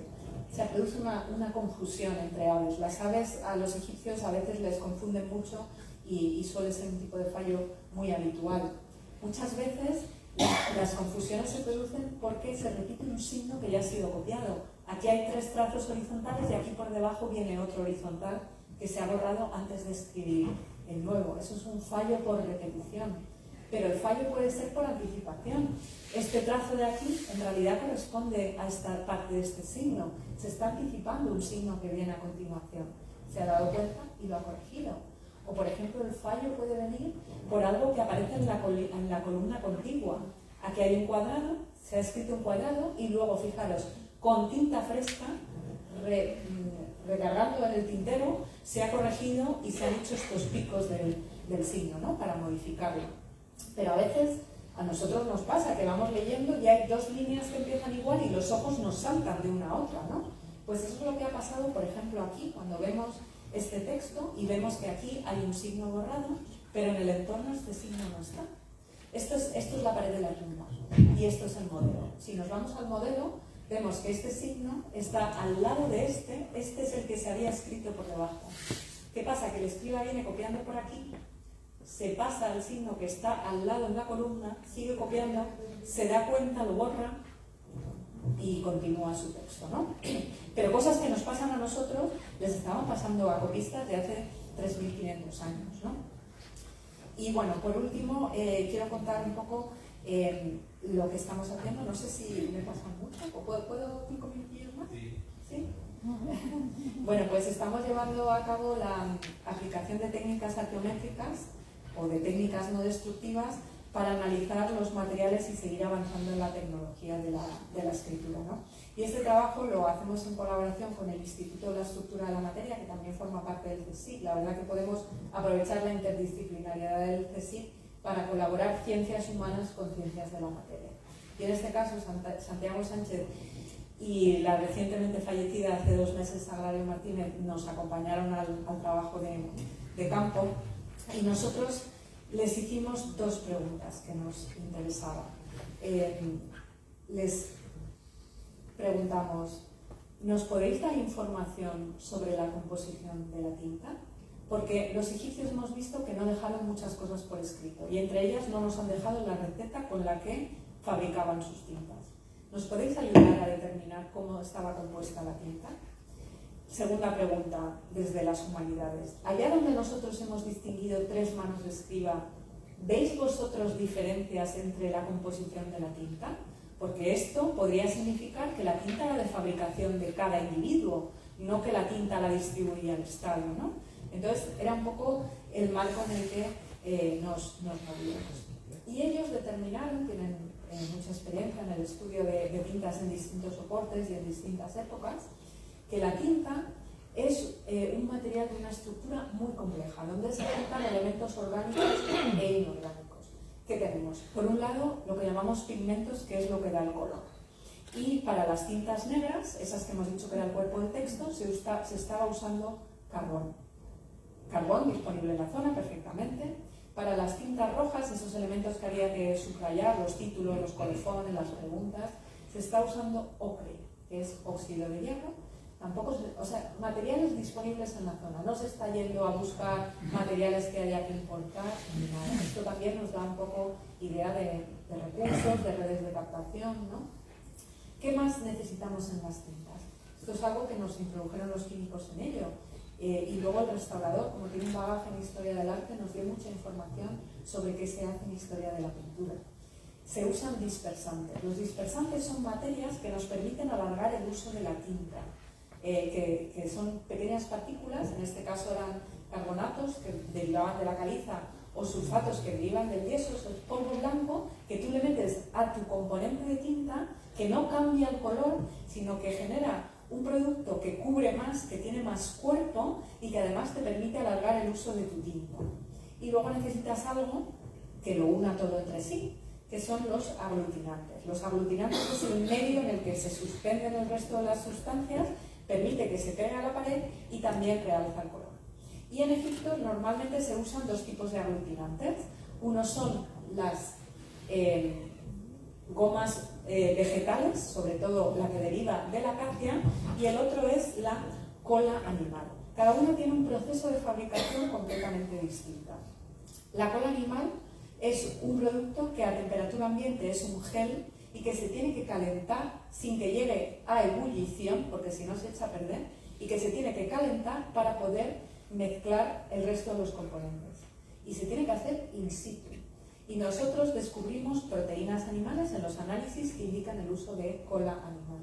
Aquí hay que pensar que hay que calentar sin que llegue a hervir y que estamos en cámaras funerarias a 14 metros bajo tierra. Es decir, que los escribas están fabricando su tinta in situ.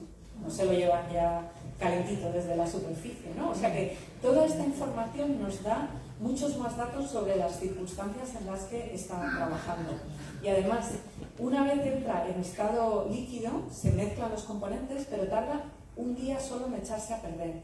Y echa una peste horrible. O sea que esto nos marca un poco como las limitaciones con las que estaban trabajando, ¿no?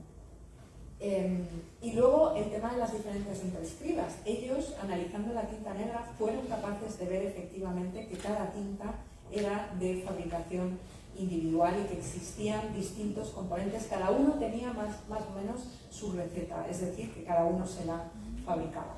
Y todo esto nos ha servido para iniciar un proceso de experimentación en el laboratorio para nosotros fabricar las tintas y ver cuáles son los factores que influyen en la manufactura. Entonces, lo primero que hicimos fue un recorrido bibliográfico por todas las investigaciones que se han hecho del Reino Nuevo para ver cuáles son los componentes que se están utilizando y nos juntamos varios días en el laboratorio para empezar la experimentación. Pues preparamos unas tablillas con el mismo tratamiento que tienen las tumbas, ¿no? Las superficies en las tumbas, molimos nosotros los componentes, los pesamos. Claro, en el mundo antiguo no habría estas básculas de precisión, pero tendrían noción de proporciones. Prácticamente como cuando vamos a la cocina y sabemos que el bizcocho necesita 1 de 3, ¿no? De cada ingrediente, y es con lo que ellos seguramente habrían operado. Entonces mezclamos los componentes, calentamos la cola animal, revisamos en todo momento la fluidez del producto final, porque una cosa que se me ha olvidado decir en el tema de los aglutinantes es que no solo descubrimos proteínas animales que nos indicaban cola animal, sino también grasas. Y las grasas apuntaban a cera o aceite. Como los materiales están muy degradados, en realidad no podemos saber cuál es el que se estaba usando. La cera es inmanejable, para aquel que la haya intentado derretir y hacer algo con cera es muy difícil de manejar, y nos decantamos por aceite. Y esto era algo muy sorprendente, porque la primera vez que está documentado el aceite en temples es con los primitivos flamencos, siglo XV-XVI de nuestra era, y nosotros nos movemos en el siglo antes de la era. Entonces, claro, nos sorprendió muchísimo y empezamos a afinar las investigaciones, y al parecer hay otra tumba donde se ha localizado y una caja de 500 años antes que también tiene, con lo cual igual tenemos que modificar nuestra idea y pensar que los egipcios ya estaban usando aceite y nos preguntábamos por qué, qué añade, ¿no?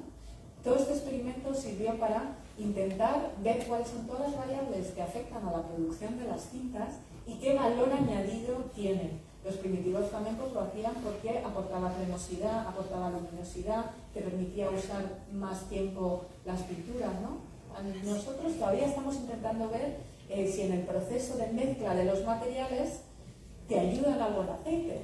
Y en realidad es como si estuviéramos haciendo una bechamel. Nosotros teníamos aceite, teníamos una cola animal, que podría ser la leche con la bechamel. Sabemos que en la bechamel hay que poner los productos en orden, ¿no? Porque si no se te corta todo.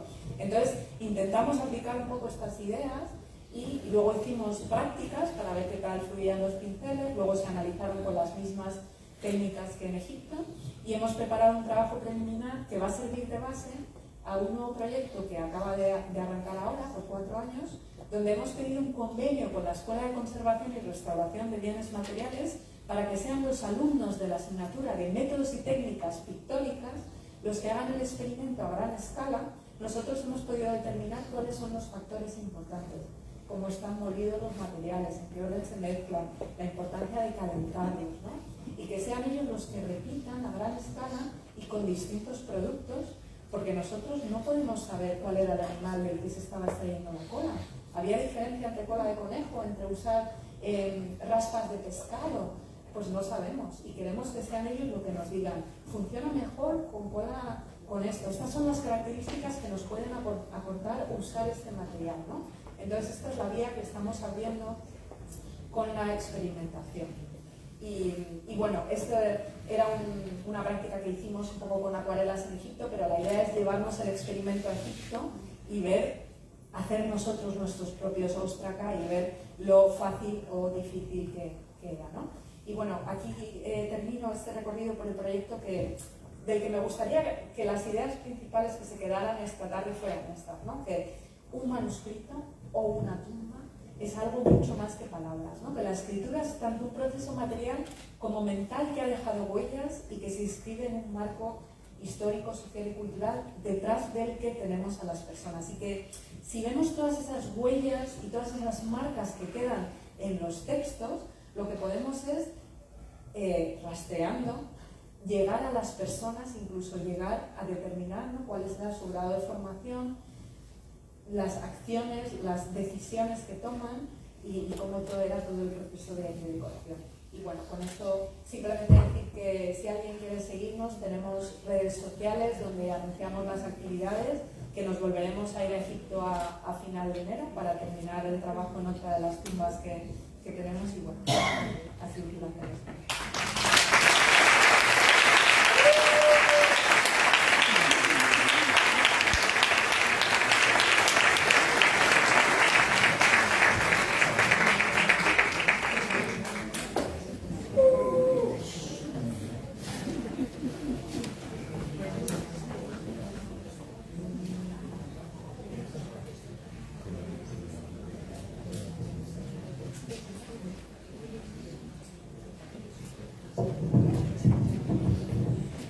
Muchas gracias, Lucía, por la calidad de la conferencia. Creo que nos ha hecho disfrutar a todos.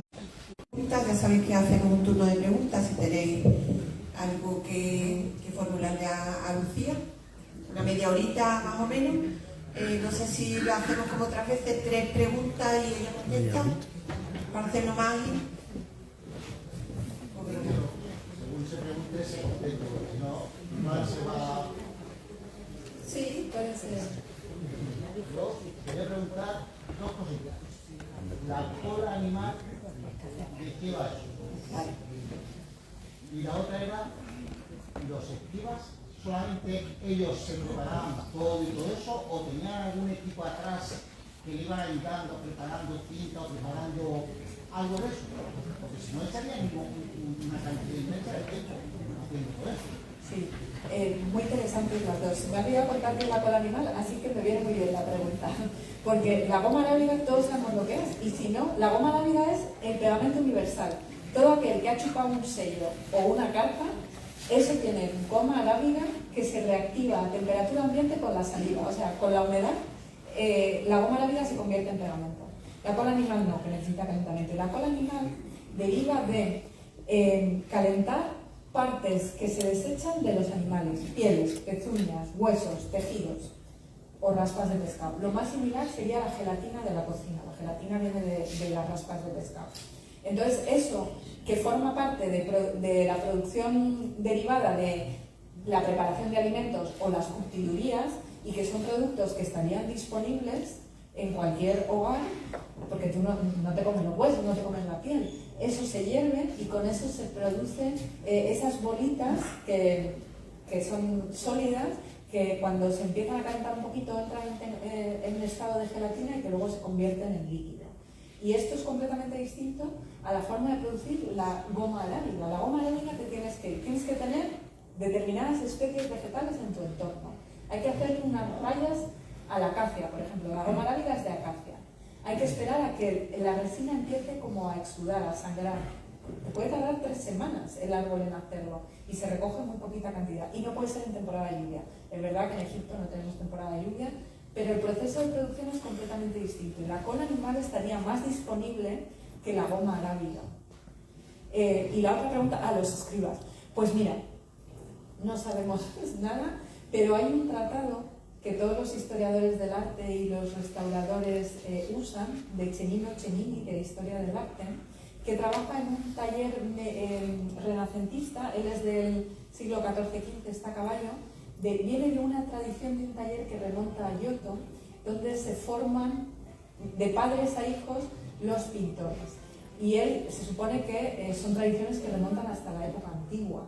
Y a ellos les enseñan a ser pintores. Y tienen que aprender los fundamentos del dibujo, pone en el tratado, esto nos lo dijo el restaurador, que la verdad que tiene un montón de nociones de historia del arte, y dice, en los talleres se aprende fundamentos de dibujo y de color. Y para saber el color hay que saber producir la tinta, hay que saber machacar los pigmentos y hay que saber mezclarlo. Con lo cual serían los propios aprendices de pintores cuando están entrando en el taller que tienen que aprender sus propios materiales, y esto los chicos de la escuela de restauración lo primero que hacen es fabricarse todas sus propias herramientas para aprender a utilizarlas. Entonces es probable que los escribas fueran ellos los responsables de hacer sus tintas. Yo tenía dos preguntas también. Una sobre los ostragas. ¿Sí? Que explicaran un poquito más el material, las formas, cómo se trataban al lugar donde un poco más. Sí. Bueno, los óstraca o bien son desechos de la propia talla de la roca, o sea, hemos visto que hay que tallar todos esos pozos y esas cámaras, y ahí queda un montón de material de desecho, y saltan lascas de piedra que a veces se trabajan para crear un formato muy concreto, porque es que hemos visto que son muy cuadrados. Si volvemos, si no los tenéis en mente, son muy cuadrados, y se preparan de la propia... No, son muy grandes, tienen el tamaño de un DIN A4, tienen 20 centímetros, 21 o 27 por 21 prácticamente. Es que se sujetan en una mano. Si vuelvo un segundo a la foto en la que venía... Sí, vimos uno, o sea, que todos Sí. eran similares. Todos entre sí no pesan demasiado. Pensábamos, fíjate, la persona que lo publicó dijo que como era muy pesado, seguramente tendría que tener un soporte para sostenerlo. Y nosotros, viéndolos en la excavación y teniéndolos en la mano, no pesan nada. Y claro, tú necesitas una mano libre para limpiarlo, y otra donde tú lo tienes, y no pesan mucho. Estos son los soportes intermedios que pueden hacerse tanto en fragmentos de cerámica de jarras que se hayan roto, no de la parte más popular, pero sí de la parte más lisa, O fragmentos de piedra que tú preparas, porque fíjate que tienen muchos una forma muy cuadradita y que te permiten hacer esto. Esto se ha descubierto en este caso en concreto. Que en otras tumbas se usaran papiros, no lo sabemos. El papiro tiene una serie de inconvenientes. Es que tú necesitas 2 manos para usarlo y tú necesitas una libre para copiar los textos. Y además, si pensamos en los sistemas de iluminación de la época, con esas lámparas de aceite, el papiro es un soporte translúcido. Si tú tienes el papiro y tienes la luz aquí, igual se te transparenta y no ves el texto, mientras que la piedra es opaca y lo ves perfectamente. El problema es que no se han encontrado muchos de estos. De hecho, estos que tenéis en escena aparecieron en el mercado de antigüedades, que es un lastre en las excavaciones arqueológicas cuando algo sale descontextualizado.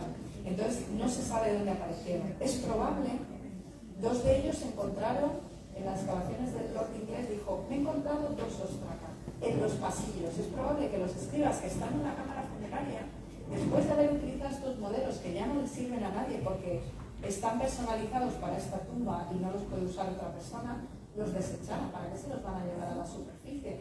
Los tiraran o los metieran. Lo que se dice es que, como las paredes están llenas de grietas que hay que cubrir, se metieran en una grieta y a lo mejor los hemos perdido completamente como material de relleno, ¿no? Entonces, estos por ejemplo, no tienen numeración. Entonces, los escribas también, en algunos han encontrado una marca, pero no parece ser un número, con lo cual los escribas se encontrarían con la dificultad. Seguramente se producirían en las bibliotecas de los templos o los talleres de escriba, donde están los manuscritos originales, se copian allí y luego se llevan a las tumbas.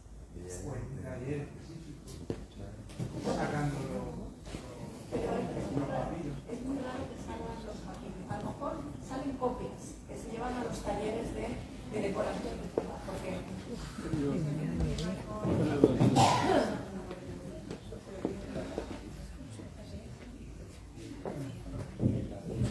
vale, aquí mejor, ¿no? Que no sé. No sabemos nada de los talleres de producción, pero hemos dicho 10 tumbas en un periodo de 300 años. Estos escribas se tenían que dedicar a decorar otro tipo de superficies, seguro, y seguramente papiros. Los papiros se están vendiendo en este momento como churros, perdón por la expresión. Entonces, en los talleres donde se producen esos papiros, seguramente se contaría con modelos que vienen en origen del templo. Tenemos aquí el templo, se llevan esos modelos a los talleres, allí se preparan los papiros, pues es probable que también se prepararan los ostacas y no en los templos. Pero es que esos talleres no han dejado tampoco ninguna huella, entonces es un poco difícil saberlo. Es como la estructura que los egiptólogos han montado para explicar cómo era todo el proceso de producción, ¿no? No sé si ha aclarado las dudas de los ostacas. Lucía, en primer lugar, enhorabuena por la exposición que ha hecho. Gracias. Y la pregunta mía es, para llevar a cabo esas investigaciones que tú llevas, ¿será necesario unos permisos especiales? ¿Quién concede el permiso y cuáles son los requisitos que falta para que te dé un permiso? Bueno, en Egipto necesitas 2 requisitos. Uno es un permiso científico y otro un permiso de la policía para trabajar allí. El permiso científico lo gestiona el Servicio de Antigüedades, que depende del Ministerio de Antigüedades y Turismo. Es toda una estructura gubernamental que controla las excavaciones, los yacimientos, los museos. Entonces, tú, amparado por una institución, un museo, una universidad, el CSIC, mandas un proyecto científico. Se reúne un comité de expertos y te dan el ok científico o no. Y una vez se produce ese paso, tienes que tener el ok de la policía. Tienes que mandar todos los papeles, los pasaportes y decir en qué fechas vas a hacer tu campaña, ¿no? Entonces digamos que necesitas las dos cosas. Y un periodo, necesitas como mínimo 6 meses, entre 6 meses y 1 año para iniciar todos los trámites.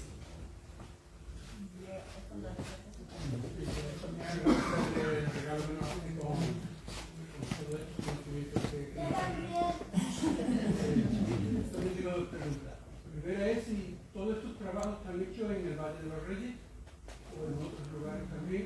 La segunda es de la piedra roseta, qué nivel de escritura hay, qué tipo de escritura es el que hay.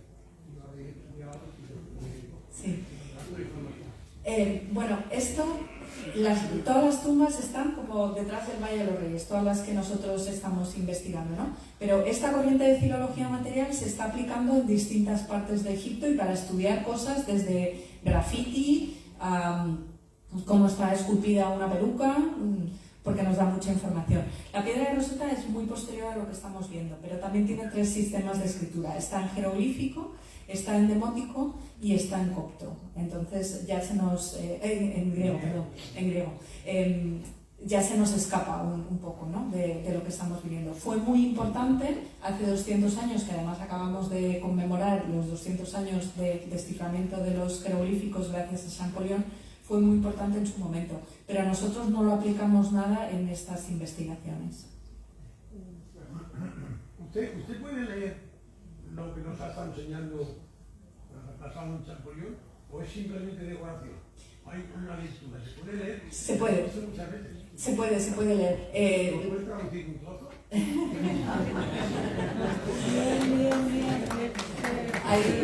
Hay algún texto que estaba traducido. El problema, no me ha dado tiempo a explicarlo. El problema que tienen estos textos, no es que yo no lo quiera leer, es que voy a contar el problema que tienen. Como viene de un manuscrito muy antiguo, que ya hemos visto que tiene lagunas porque se lo comieron los gusanos, también tiene muchas palabras corruptas, que están a medio escribir, que no se entienden muy bien. Y este texto, si tú no tienes la ayuda de otros textos, sería indescifrable para cualquiera, porque no tiene sentido, porque le falta mucho. De hecho, los investigadores se tiraban de los pelos al principio con ello. Eso ni Champollion. pero sí, no, sí, o sea, podemos volver a las dos, creo que esto necesita contraseña. Si no, podemos volver a las 2 inscripciones, pero esas eran muy sencillas, esas que decían de salir a la tierra, o sea, salir desde el corazón de la tierra a la luz del día, ¿no?, para ver los rayos del sol, porque el difunto que vive, digamos, en el más allá, a lo que aspira en este momento es a volver a la tierra para disfrutar de su casa, su familia, los rayos del sol, porque quiere emular al sol en su regeneración diaria, ¿no? Y luego cuando le vemos volviendo, él dice literalmente eso de regresar a mi caja de vida, a mi ataúd, después de haber visto el sol todos los días.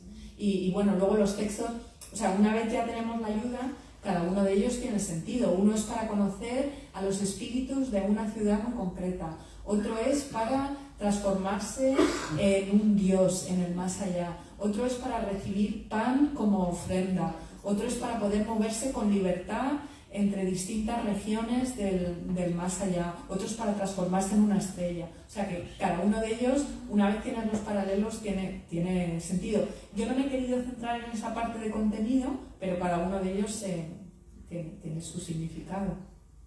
Aquí hay otra pregunta.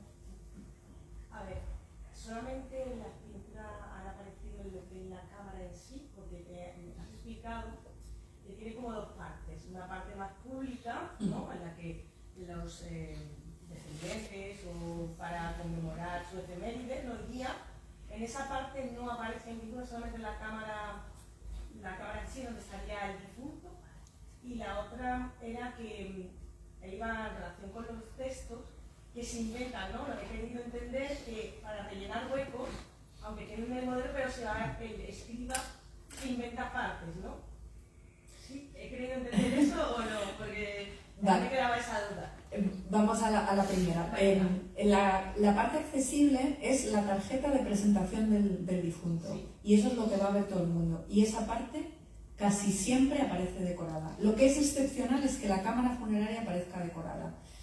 Aquí, puedo poner alguna foto de cómo está la superestructura, pero está dañadísima porque la capa de mortero no enganchó bien en las paredes, se ha caído todo, pero en realidad la parte verdaderamente decorada es esa que es accesible, porque es como uno le dice a sus contemporáneos y a los que vayan a venir después, porque la tumba es tu memoria, es tu recuerdo, es tu monumento, ¿no? No, es que no sé si esto que va con contraseña. Vale. por poner una imagen para que tenía un poquito más adelante, vamos, para que veáis. Vale, así sería la decoración de la superestructura, con todos los títulos del difunto, el difunto delante de una mesa de ofrendas. Bueno, estos eran todos sus títulos, pero era un poco complicado, ya me alargaba. Y eso es una parte de la tumba que quedó sin terminar la decoración, que se ve que le faltaba toda la capa de pigmento, donde vemos al difunto con su madre o su mujer, no lo sabemos, pero esta es la decoración de la parte de arriba, donde le vemos en sus actividades cotidianas de inspección del grano, vemos funerales, el jardín en el que quería disfrutar del más allá, vemos procesiones. O sea, esto es como su vida y la parte que él esperaba de cómo habría sido su funeral, ¿no? O por ejemplo, esta era una persona que era muy cercana al rey, y en una parte de las descripciones dice: el rey me regaló la ajuar, y en una escena aparece supervisando todo lo que comprende su ajuar funerario. Esto es lo que veríamos en la superestructura. Y los escribas no se inventan cualquier cosa. Ellos saben, o sea, lo que he dicho que hacen de forma creativa es extender los títulos del difunto. Ellos saben que el difunto puede tener un montón de títulos. En tus modelos, en tus óstracas, solo aparece un título. Y entonces ellos lo que hacen es, con ese conocimiento previo de todos los títulos que tienen, la persona que está ahí enterrada, cuando te sobra espacio y tienes que rellenarlo, pues ponen toda la lista de títulos, porque ya conocen el supervisor del doble granero, el escriba real, el que supervisa los caballos del rey. Entonces, vale, tiene un título, pero esos títulos correlativos tienen un orden o lo puede... Se pueden cambiar. Eso. Sí. Que no es algo rígido que no, diga, no, después de ese título a otro. No es algo súper... Entonces lo van adaptando según el espacio que lo vayan usando. Sí. Pero conocen todo eso. Claro, y no lo tienen en su modelo. O sea, lo conocen y son capaces de transcribirlo a las paredes. Pero tú, un texto religioso que te dice lo que te espera en el más allá y los conocimientos que tienes que tener y cómo te tienes que comportar y las palabras que tienes que decir, no lo puedes cambiar. O sea, no cambiarían el contenido del texto religioso, sino que cambian esas otras partes que tú sí que puedes extender. La composición de las tintas para las diferentes superficies es la misma, es decir, esta que hemos visto que tenía carbón, pez y demás, ¿era lo mismo que utilizaban para escribir, por ejemplo, el papel? ¿O era eso con propósitos diferentes? Pues es muy buena pregunta, porque era nuestro punto de partida. Nosotros pensamos, para cada superficie o para cada objeto usan una cosa, porque el restaurador nos decía, la goma arábiga, porque es más flexible y se parece más al soporte papel por el tema celulosa, porque procede de una planta, funciona mejor con la iluminación de manuscritos, o sea que lo esperaríamos más en papiros. Es más difícil de producir y tú no la quieres malgastar en una superficie tan grande como es una cámara funeraria, donde te es más práctico usar goma cola animal. Entonces nosotros partimos de esa premisa. ¿Se estará usando cola animal por esto? Hicimos ese barrido bibliográfico donde nos salieron 20 páginas de tablas y nos encontramos con que no hay un producto para cada objeto. Seguramente, y en el mundo antiguo, lo que uno usa es lo que tiene disponible, lo que conoce o sus gustos personales, porque a ti te guste más usar la cola animal que la goma arábiga, por lo que sea. Entonces todo eso depende, no está tan enfocado a un material o un producto, sino a lo que has aprendido, lo que se está usando en ese momento y el producto que tienes a mano. Bueno, pues muchas gracias. Última pregunta. No, son dos felicitaciones, la primera por la conferencia y la segunda porque está de santo. Gracias. Sí.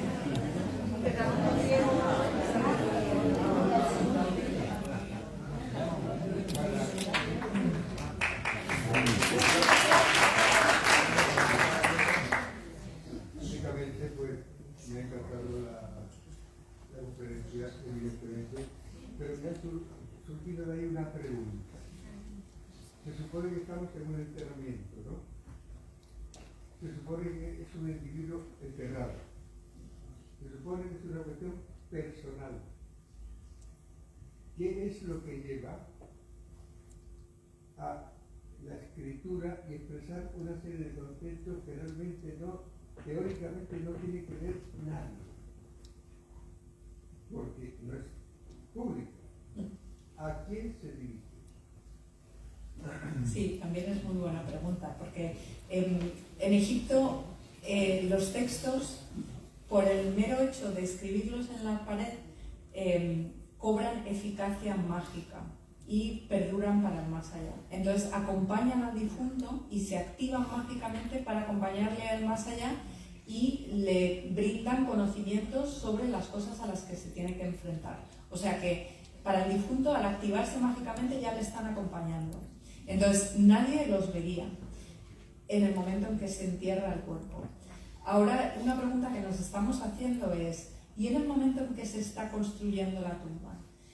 Esta persona que pertenece a la élite llamaría a sus compañeros de élite, al visir, al otro jefe del ministerio, y les diría, oye, me estoy construyendo una cámara funeraria, ¿queréis venir a verla? Porque en el mundo antiguo las élites están también metidas en procesos de competitividad entre ellas.